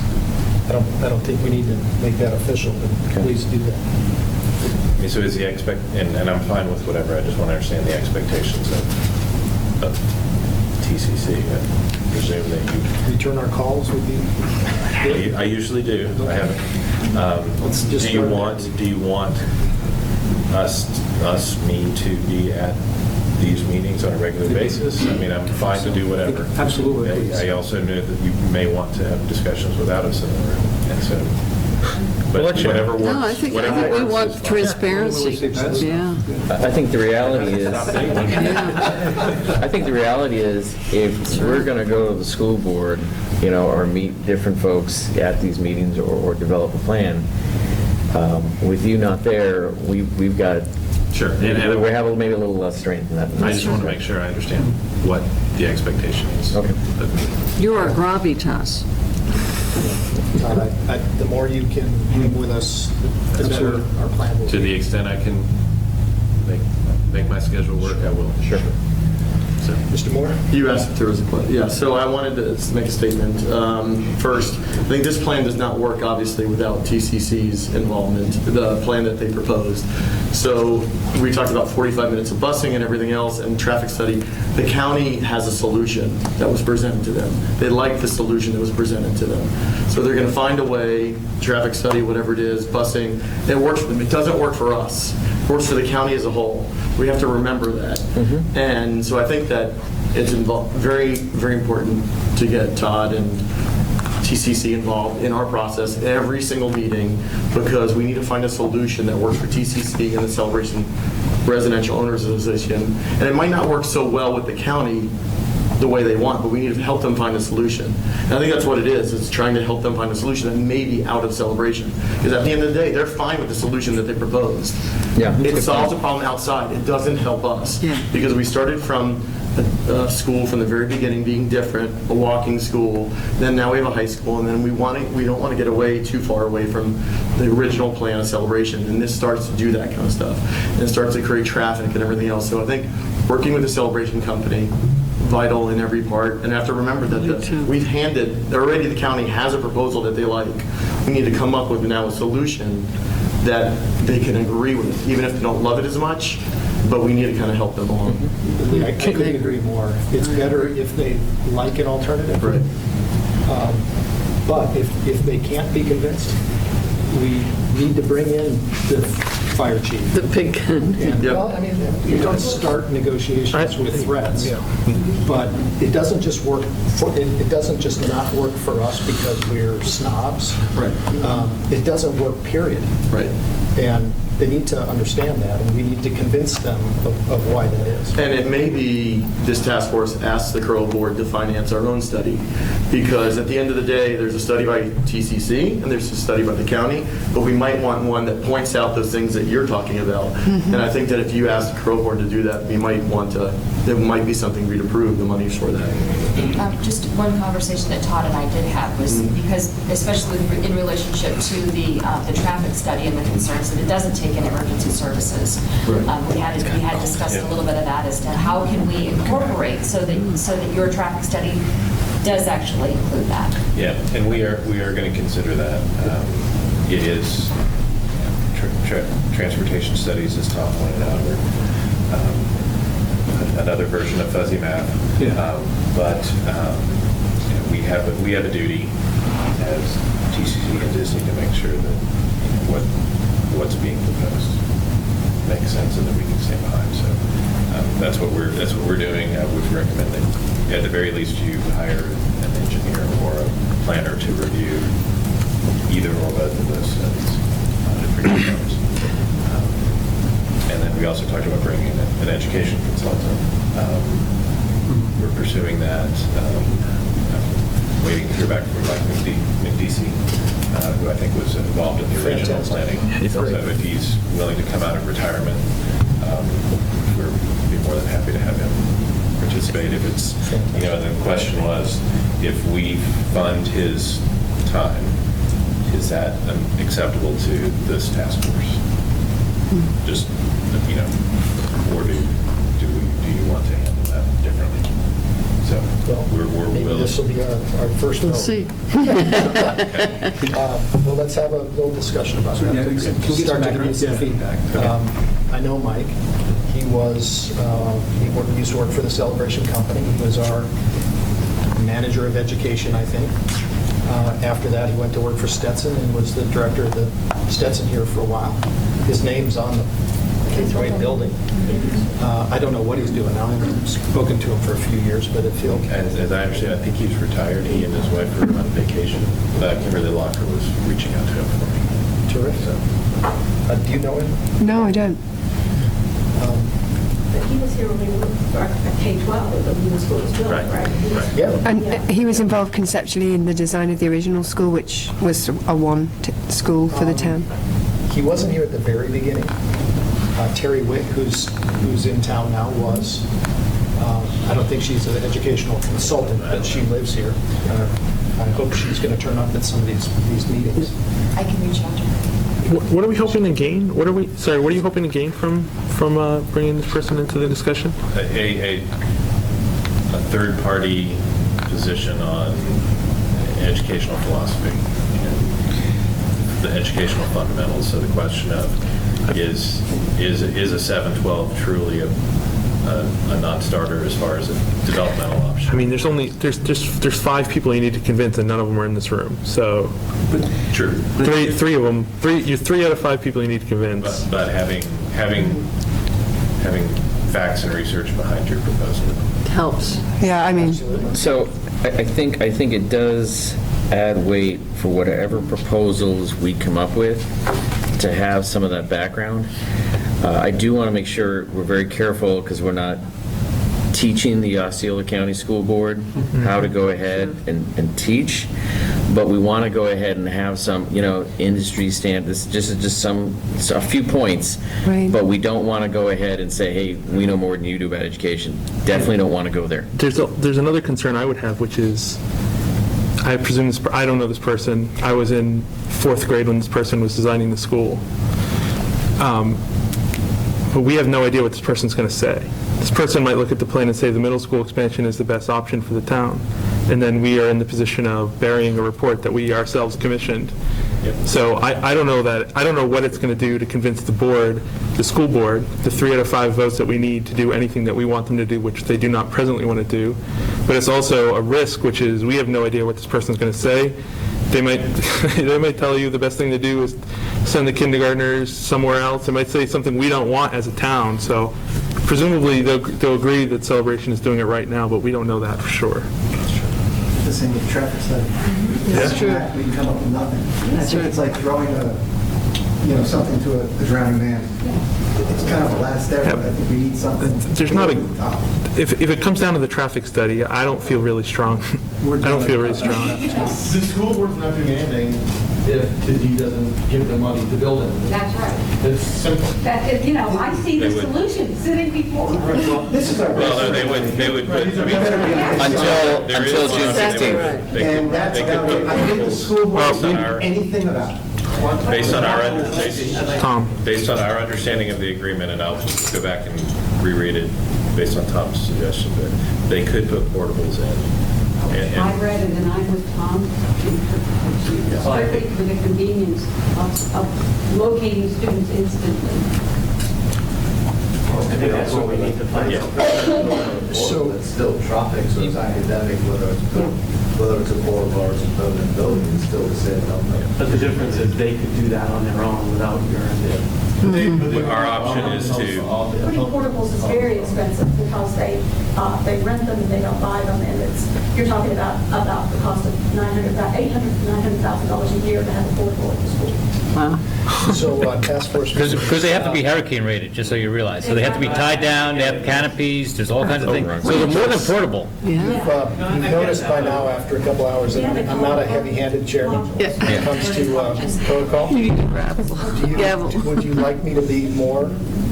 You would? I mean, I like the free flow of conversation. I mean, none of this is on the record. All of this is just right now like a mouse squeaking on the record. As far as anyone knows, any of that conversation is lost to the Times. So that's all I was trying to get your attention, Tom. No, I've been feeling the need to get some more control, but on the other hand, we're all friends and neighbors. What does it matter? That's right. And, so we should have decorum, we should be polite. I apologize for what came off as an insult before. I take it back. We're just all very passionate about this issue.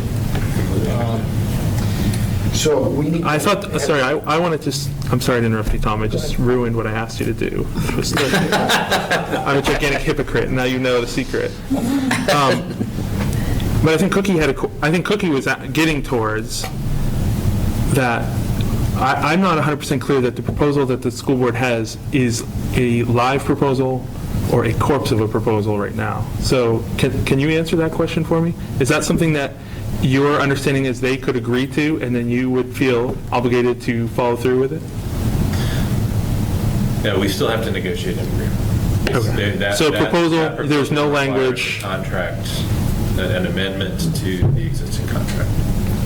So we can choose not to do that. So you would tell Cookie, you could tell Cookie she can rest safe for the short term. That feels a corpse. She can convince Paige of not signing the agreement. I think she could. Okay, thank you. You're welcome. So we need some time. We need some meetings. What I'd suggest is, I've got some ideas for what we should try to accomplish the next meeting. But let's get our calendars out and see when we can meet again.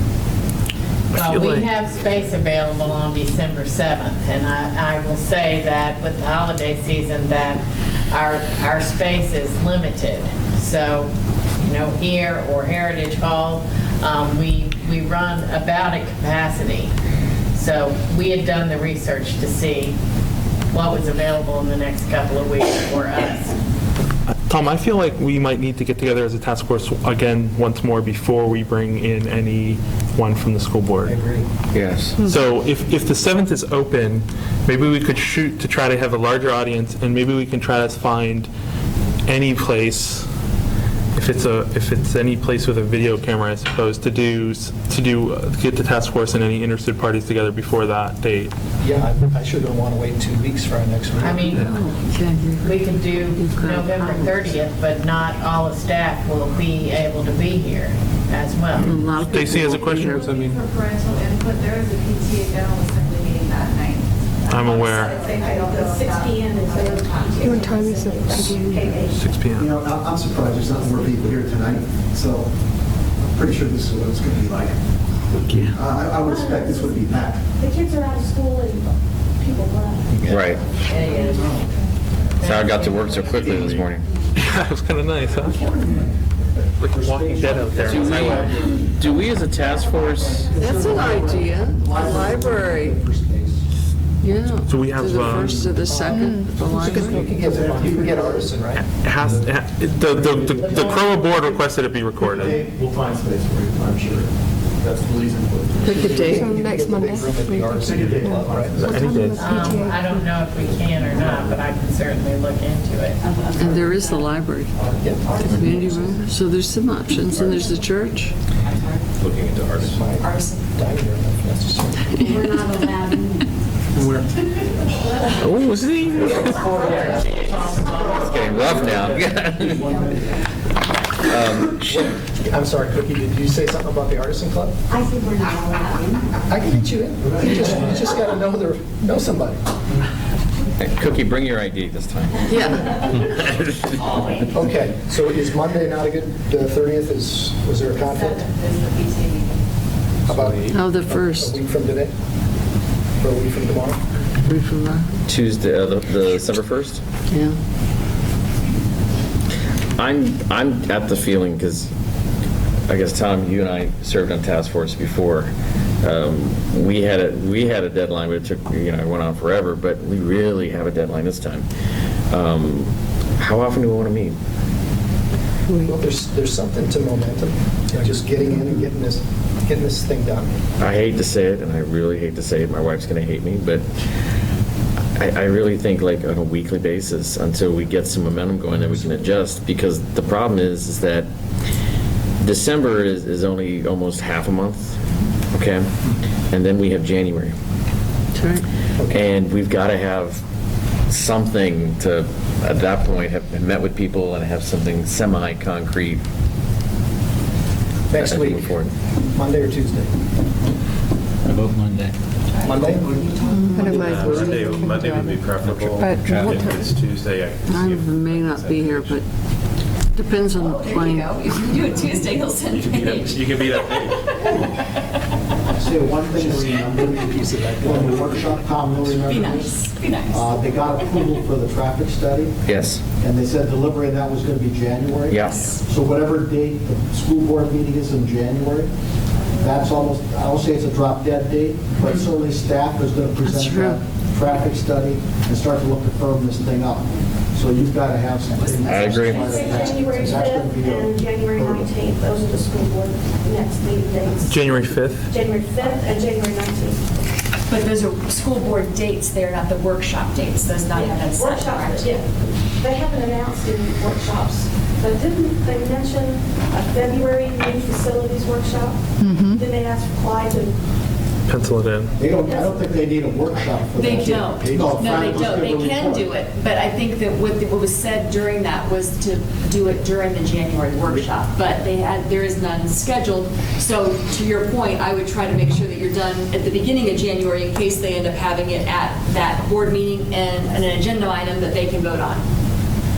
Okay, one thing at a time, I can't keep this straight. Yep. Monday, the 30th, 6 o'clock. I can't do Everybody it, in? but no, I'm flying back. But if everybody else can, that's fine. Okay, how many can we get on Monday? Everybody, Pat? Okay, let's, Todd, you're in? Okay, Susan, can you get us this room? Yes, I can. I'm getting it right Yeah, we now, will. and it's done. We will keep you up to speed. Okay, terrific. Monday the 1st? 6 p.m. Okay, Monday the 30th, right? November 30th? Yes, a week from today. Okay. Sorry, I have to find a plane. But What I'd really like to do is have everybody come to that meeting with like their top 5 need to come up with the right word, sort of things that are important about criteria. And I'll do the same. And Susan, do you have a handful of flip charts on easels? I'm sure we do. Okay. I can make sure we have them. Yeah, it's a crutch, but I got to get up and write next time. Good. So if we come, then we can talk about them, try to get some commonality, and then start prioritizing. I think it would be really helpful if we could all actively spread the word when the minutes go up on the front porch that homeowner comment in Celebration is really important on these issues, because we actually do need to get start hearing what everybody's views are on the things that are being discussed. Even to that point, particularly on things like priorities, because it's great for us to go and score our top 5, but if it looks nothing like the rest of the residents, then we're targeting the wrong solution. Right. Okay. Everybody satisfied for now? Oh, yeah. So, Tom, actually, we didn't. I feel like we need to get, if we're going to invite a larger audience for the 7th meeting to discuss what we come up with at the 30th meeting. I mean, I think if we could give them notice, if we could get that out to them now, so if we could schedule the next one, if we can just make sure we're on board for that 7th. So what you're saying is just get that on the calendars? Yeah, and I would want to try to give them as much notice as possible. Okay, that's a good idea. I don't want to just go to the next meeting and then try to schedule them to come the next week. Okay, so we're solid for Monday the 30th and likely for the 7th? Well, not the 7th, I heard that was a PTA, didn't I? No. Conflict on the 7th. General Assembly meeting. What time? Typically, in the last couple of years, attendance to those has not been good. I know that if I have the choice, I'd rather be here than there. If we offset the time a little bit, how much? When does that meeting happen? I believe it's 6 p.m. At 6 o'clock, usually I stretch it for an hour. I can put my thumb on it. 7 o'clock be okay? 7 would be great. Okay. And can we just sorry, I swear this is the last thing, Tom. How about, can we just decide who we want to invite? Who from the board we want to start with? Do we want to just send the invitation to the whole board? No. The chair. I would recommend the chair first. No, I'm going to call Clarence and ask him to help us with the rotation. Okay. And we should have a person at the meeting on the 7th, if not next week, right? Right. I think that's why I'm Let's get our own feeling. thoughts together next week. Okay. I want to get some polish on this thing. How about the people who are making the recommendations rather than school board members up front? Would it be good to have them here? Yeah. To have Clyde and Tom. Yeah. It seems like those might be more effective as decision makers here. Choose the numbers. Are you saying you want to invite them for next week? Or for the 7th? 7th or for the 1st? Because I've got a great relationship with all the leadership at the district, and I've got a relationship with 4 of the 5 board members. The only person I don't get along with is Jay, for obvious reasons. But Clyde, I've worked with these people for 6 years. And, they take my calls and they answer my questions. Clyde and Rhonda were the two that Todd had just recommended you attend for the 7th. Now, Rhonda, you give her the option because she does have family. Yeah. She can give you reports and numbers, and that would be fine. but physically be there. Yeah. Christmas into the county may be difficult for her. Because she's the one who, Yeah. she's who we've relied on for Yeah, so. she's the bro. But let me ask the task force, do you want these others, like the school board folks, here on the 7th or the 30th or both? I think the 7th is good, and we'll have one meeting where we talk where we are and sort our own priorities out first before we... I agree with that. Tom? Other Tom? Can I have Leah sit What was in it? for me Do you on have the an opinion? 1st? Do you want to weigh in on that? No, I'm agreeing so far. I'll weigh in Susan, definitely. no. I'm like, wait a minute. I got a feeling she's going to be here. Good. Leah, I'll have you as my designated filler in. Right, yeah, right. Thank you. I would suggest leadership Tom Phelps, because when he got promoted, he's sort of operations where Melba is curriculum, and that's how they sort of split their duties. So Tom would be Clyde's boss, basically. So, Tom Phelps. We'll take all the staff we can get, right? It's just the board members who have a sunshine law conflict, right? Exactly. Okay. And I wouldn't have it done until you guys been for the Yeah, that's a good point. Yeah. Susan, if there's going to be people from the board, you may want to look at making sure you have the next room as well. Okay. I keep coming back to, we had a conversation, I'm not sure we closed it, and maybe we did, but that whole issue of bringing in an educational consultant. It seems to me if we're going to banter around solutions that we don't want to present to the board until we've hatched them out, wouldn't it be good to have at least some input at that stage? As soon as possible. At least then we got, because, if we proceed without the best interest of the child in mind, we're going to fail with the board no matter what solution we come up with. So it seems to me that at least having some good faith effort, when it wasn't just us trying to hash something up, but we instead involved some expertise that they should be able to relate to, not teach them, I think would be helpful. I don't know if that's plausible in this time frame or not. I think it is. Todd, I appreciate you asking our opinion about this person, but they're your consultant. You're going to hire and pay for them. That you even asked was appreciated. I personally don't.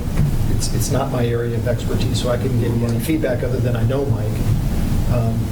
Rebecca, you know a lot more about who's expert, who's not, and about what a real risk is on this or not. I mean, I think nobody's going to be able to come in and say this is the right model for us or this is the wrong model for us, because there's actually no consensus on grade configuration through the country. Rochester do it differently from Maryland, do it differently from everywhere else, and lots of communities are moving towards 7 to 12 schools. But we could do with someone who has some expertise in different kinds of grade and configurations and can talk about the consequences of them in a small community with this identity rather than in a big urban environment like Chicago. I've got about 30 articles right now on grade configuration that I'm really happy to forward to everybody on the committee, and I'll forward a summary as well. And just in case you don't want to look at them. How many pages is that? But I think it would be really helpful to have someone just to come in and offer a point of view. Ultimately, I don't know that they're going to be able to really help us once we've, done the thinking, but they might be able to validate, well, there's no harm in either of these options. Pros and cons, at least. Exactly. Including, I just want to put this out there, not just the grade configuration, but also impact of school size, because and the neighborhood school, the concept of the neighborhood school. Okay, so if that's a possibility, I would suggest we pursue that. Yeah. Can I make one more suggestion? Because it was a program Mr. Lisby started at the high school, and I know it's going to continue for the next few months, where there's certain dates where parents can sign up and tour the high school during a school day. And Ms. Myers is the one who leads those tours, and she takes usually a group of 3 to 4 or 5 parents through that building during the school day to see what it's like. I suggest maybe that might be something for the next one. Yeah, isn't that fun? You went last, okay. But maybe she'll be willing to do one for you guys. Do we have to eat lunch in the cafeteria? Watch out for these. But I mean, it's just something, they do them, maybe they'll do one just for you guys. I was with Dr. Rasmussen and Kelly Myers at that floor last week, and I just said, I'm sure you guys have heard all this, and one of the ideas was to look at the 7-12 concept. I said, do you just casually think that would be a viable option? And they both said no. So I think if that was going to be something we would want to consider, we'd have to finally get them on board. I mean, Erasmus is brand new. It's ironic that we started with K-8 or K-12 in this town. It was wonderful for a while. I do think, too, that, it's wonderful for us to do summer up here and figure out the subtleties of the school system and the subtleties of what would be the best thing. But I feel like we are playing in traffic. And there are things happening, the efficiency of having this traffic study done. Why, you earn your money, Todd. You do. You keep right on it. And he's moving forward with that. And so, but we need to interfere with that process. And the most efficient way of doing it, helping and advising and offering and finding solutions, yes, but we still need to slow down the process, and we need to figure out how to do that. Would you be present, Todd? I don't think it's slowed you down yet. So anyway, I just don't want to lose sight of that, because we could be, going with flow charts and everything and interviewing students, and it'll be over. Well, I think to your point, how you slow down the process Yeah. is you start engaging staff, you start asking questions, get them involved, because now all of a sudden, because somebody's going to ask, hey, have you talked to any of those folks over in Sullivan? Yeah, we're working with this. Yeah. Okay, so now there's more information coming in that they might be discussed in their workshop. Some types of proposals, pseudo ideas are starting to float around. I think that's how you're going to be able to slow it down. You just, 'cause otherwise there's no physical way to go in and say, no. But you know what I'm saying. There's no mechanism to go ahead and slow it down. But I think if they know that we are moving forward, we are having some progress here. I think that's the best possible way to go ahead and slow it down and engage them. We are doing that. However, what I'm hearing is that the traffic study will be done. And then, you know how that works? They have, okay, let's take a vote. That's why December and beginning of January is so important for us to, Cookie too, just what we've heard from TCC though is there's no contract. There's nothing. There's no proposal. There's a proposal. There's no contract. There's no language. So we have at least There's a draft, but we haven't agreed to the terms. See how easy it is on the computer? Who's that? Well, we've got the meeting scheduled for the 30th of November at 6 o'clock, the December 7th for Pearl Arbor Day at 7 o'clock. And so... Go from there. I want to get on there. Okay. Rebecca, anything else? Dan? No, thank you. Brian? No. Dan? Thomas? Good. Jill? Yes. Todd? Thank you all for serving, by the way, task force. Thank you all for coming and inputting. We'll adjourn the meeting at 8:30. Do I have a motion? Sold. Okay. Second? Pat? Okay. Thanks, everybody.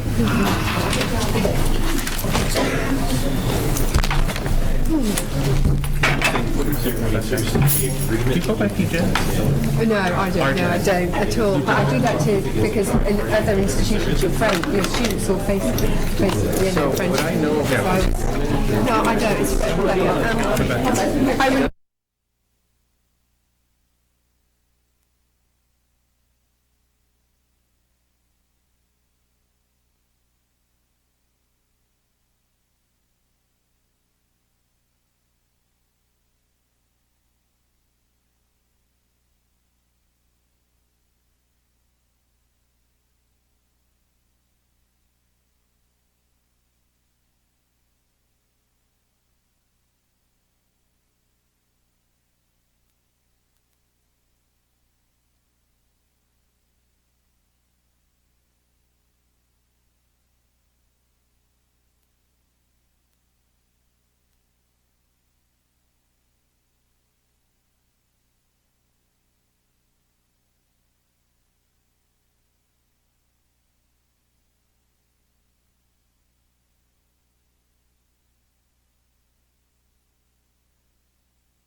Really trying to get your phone number.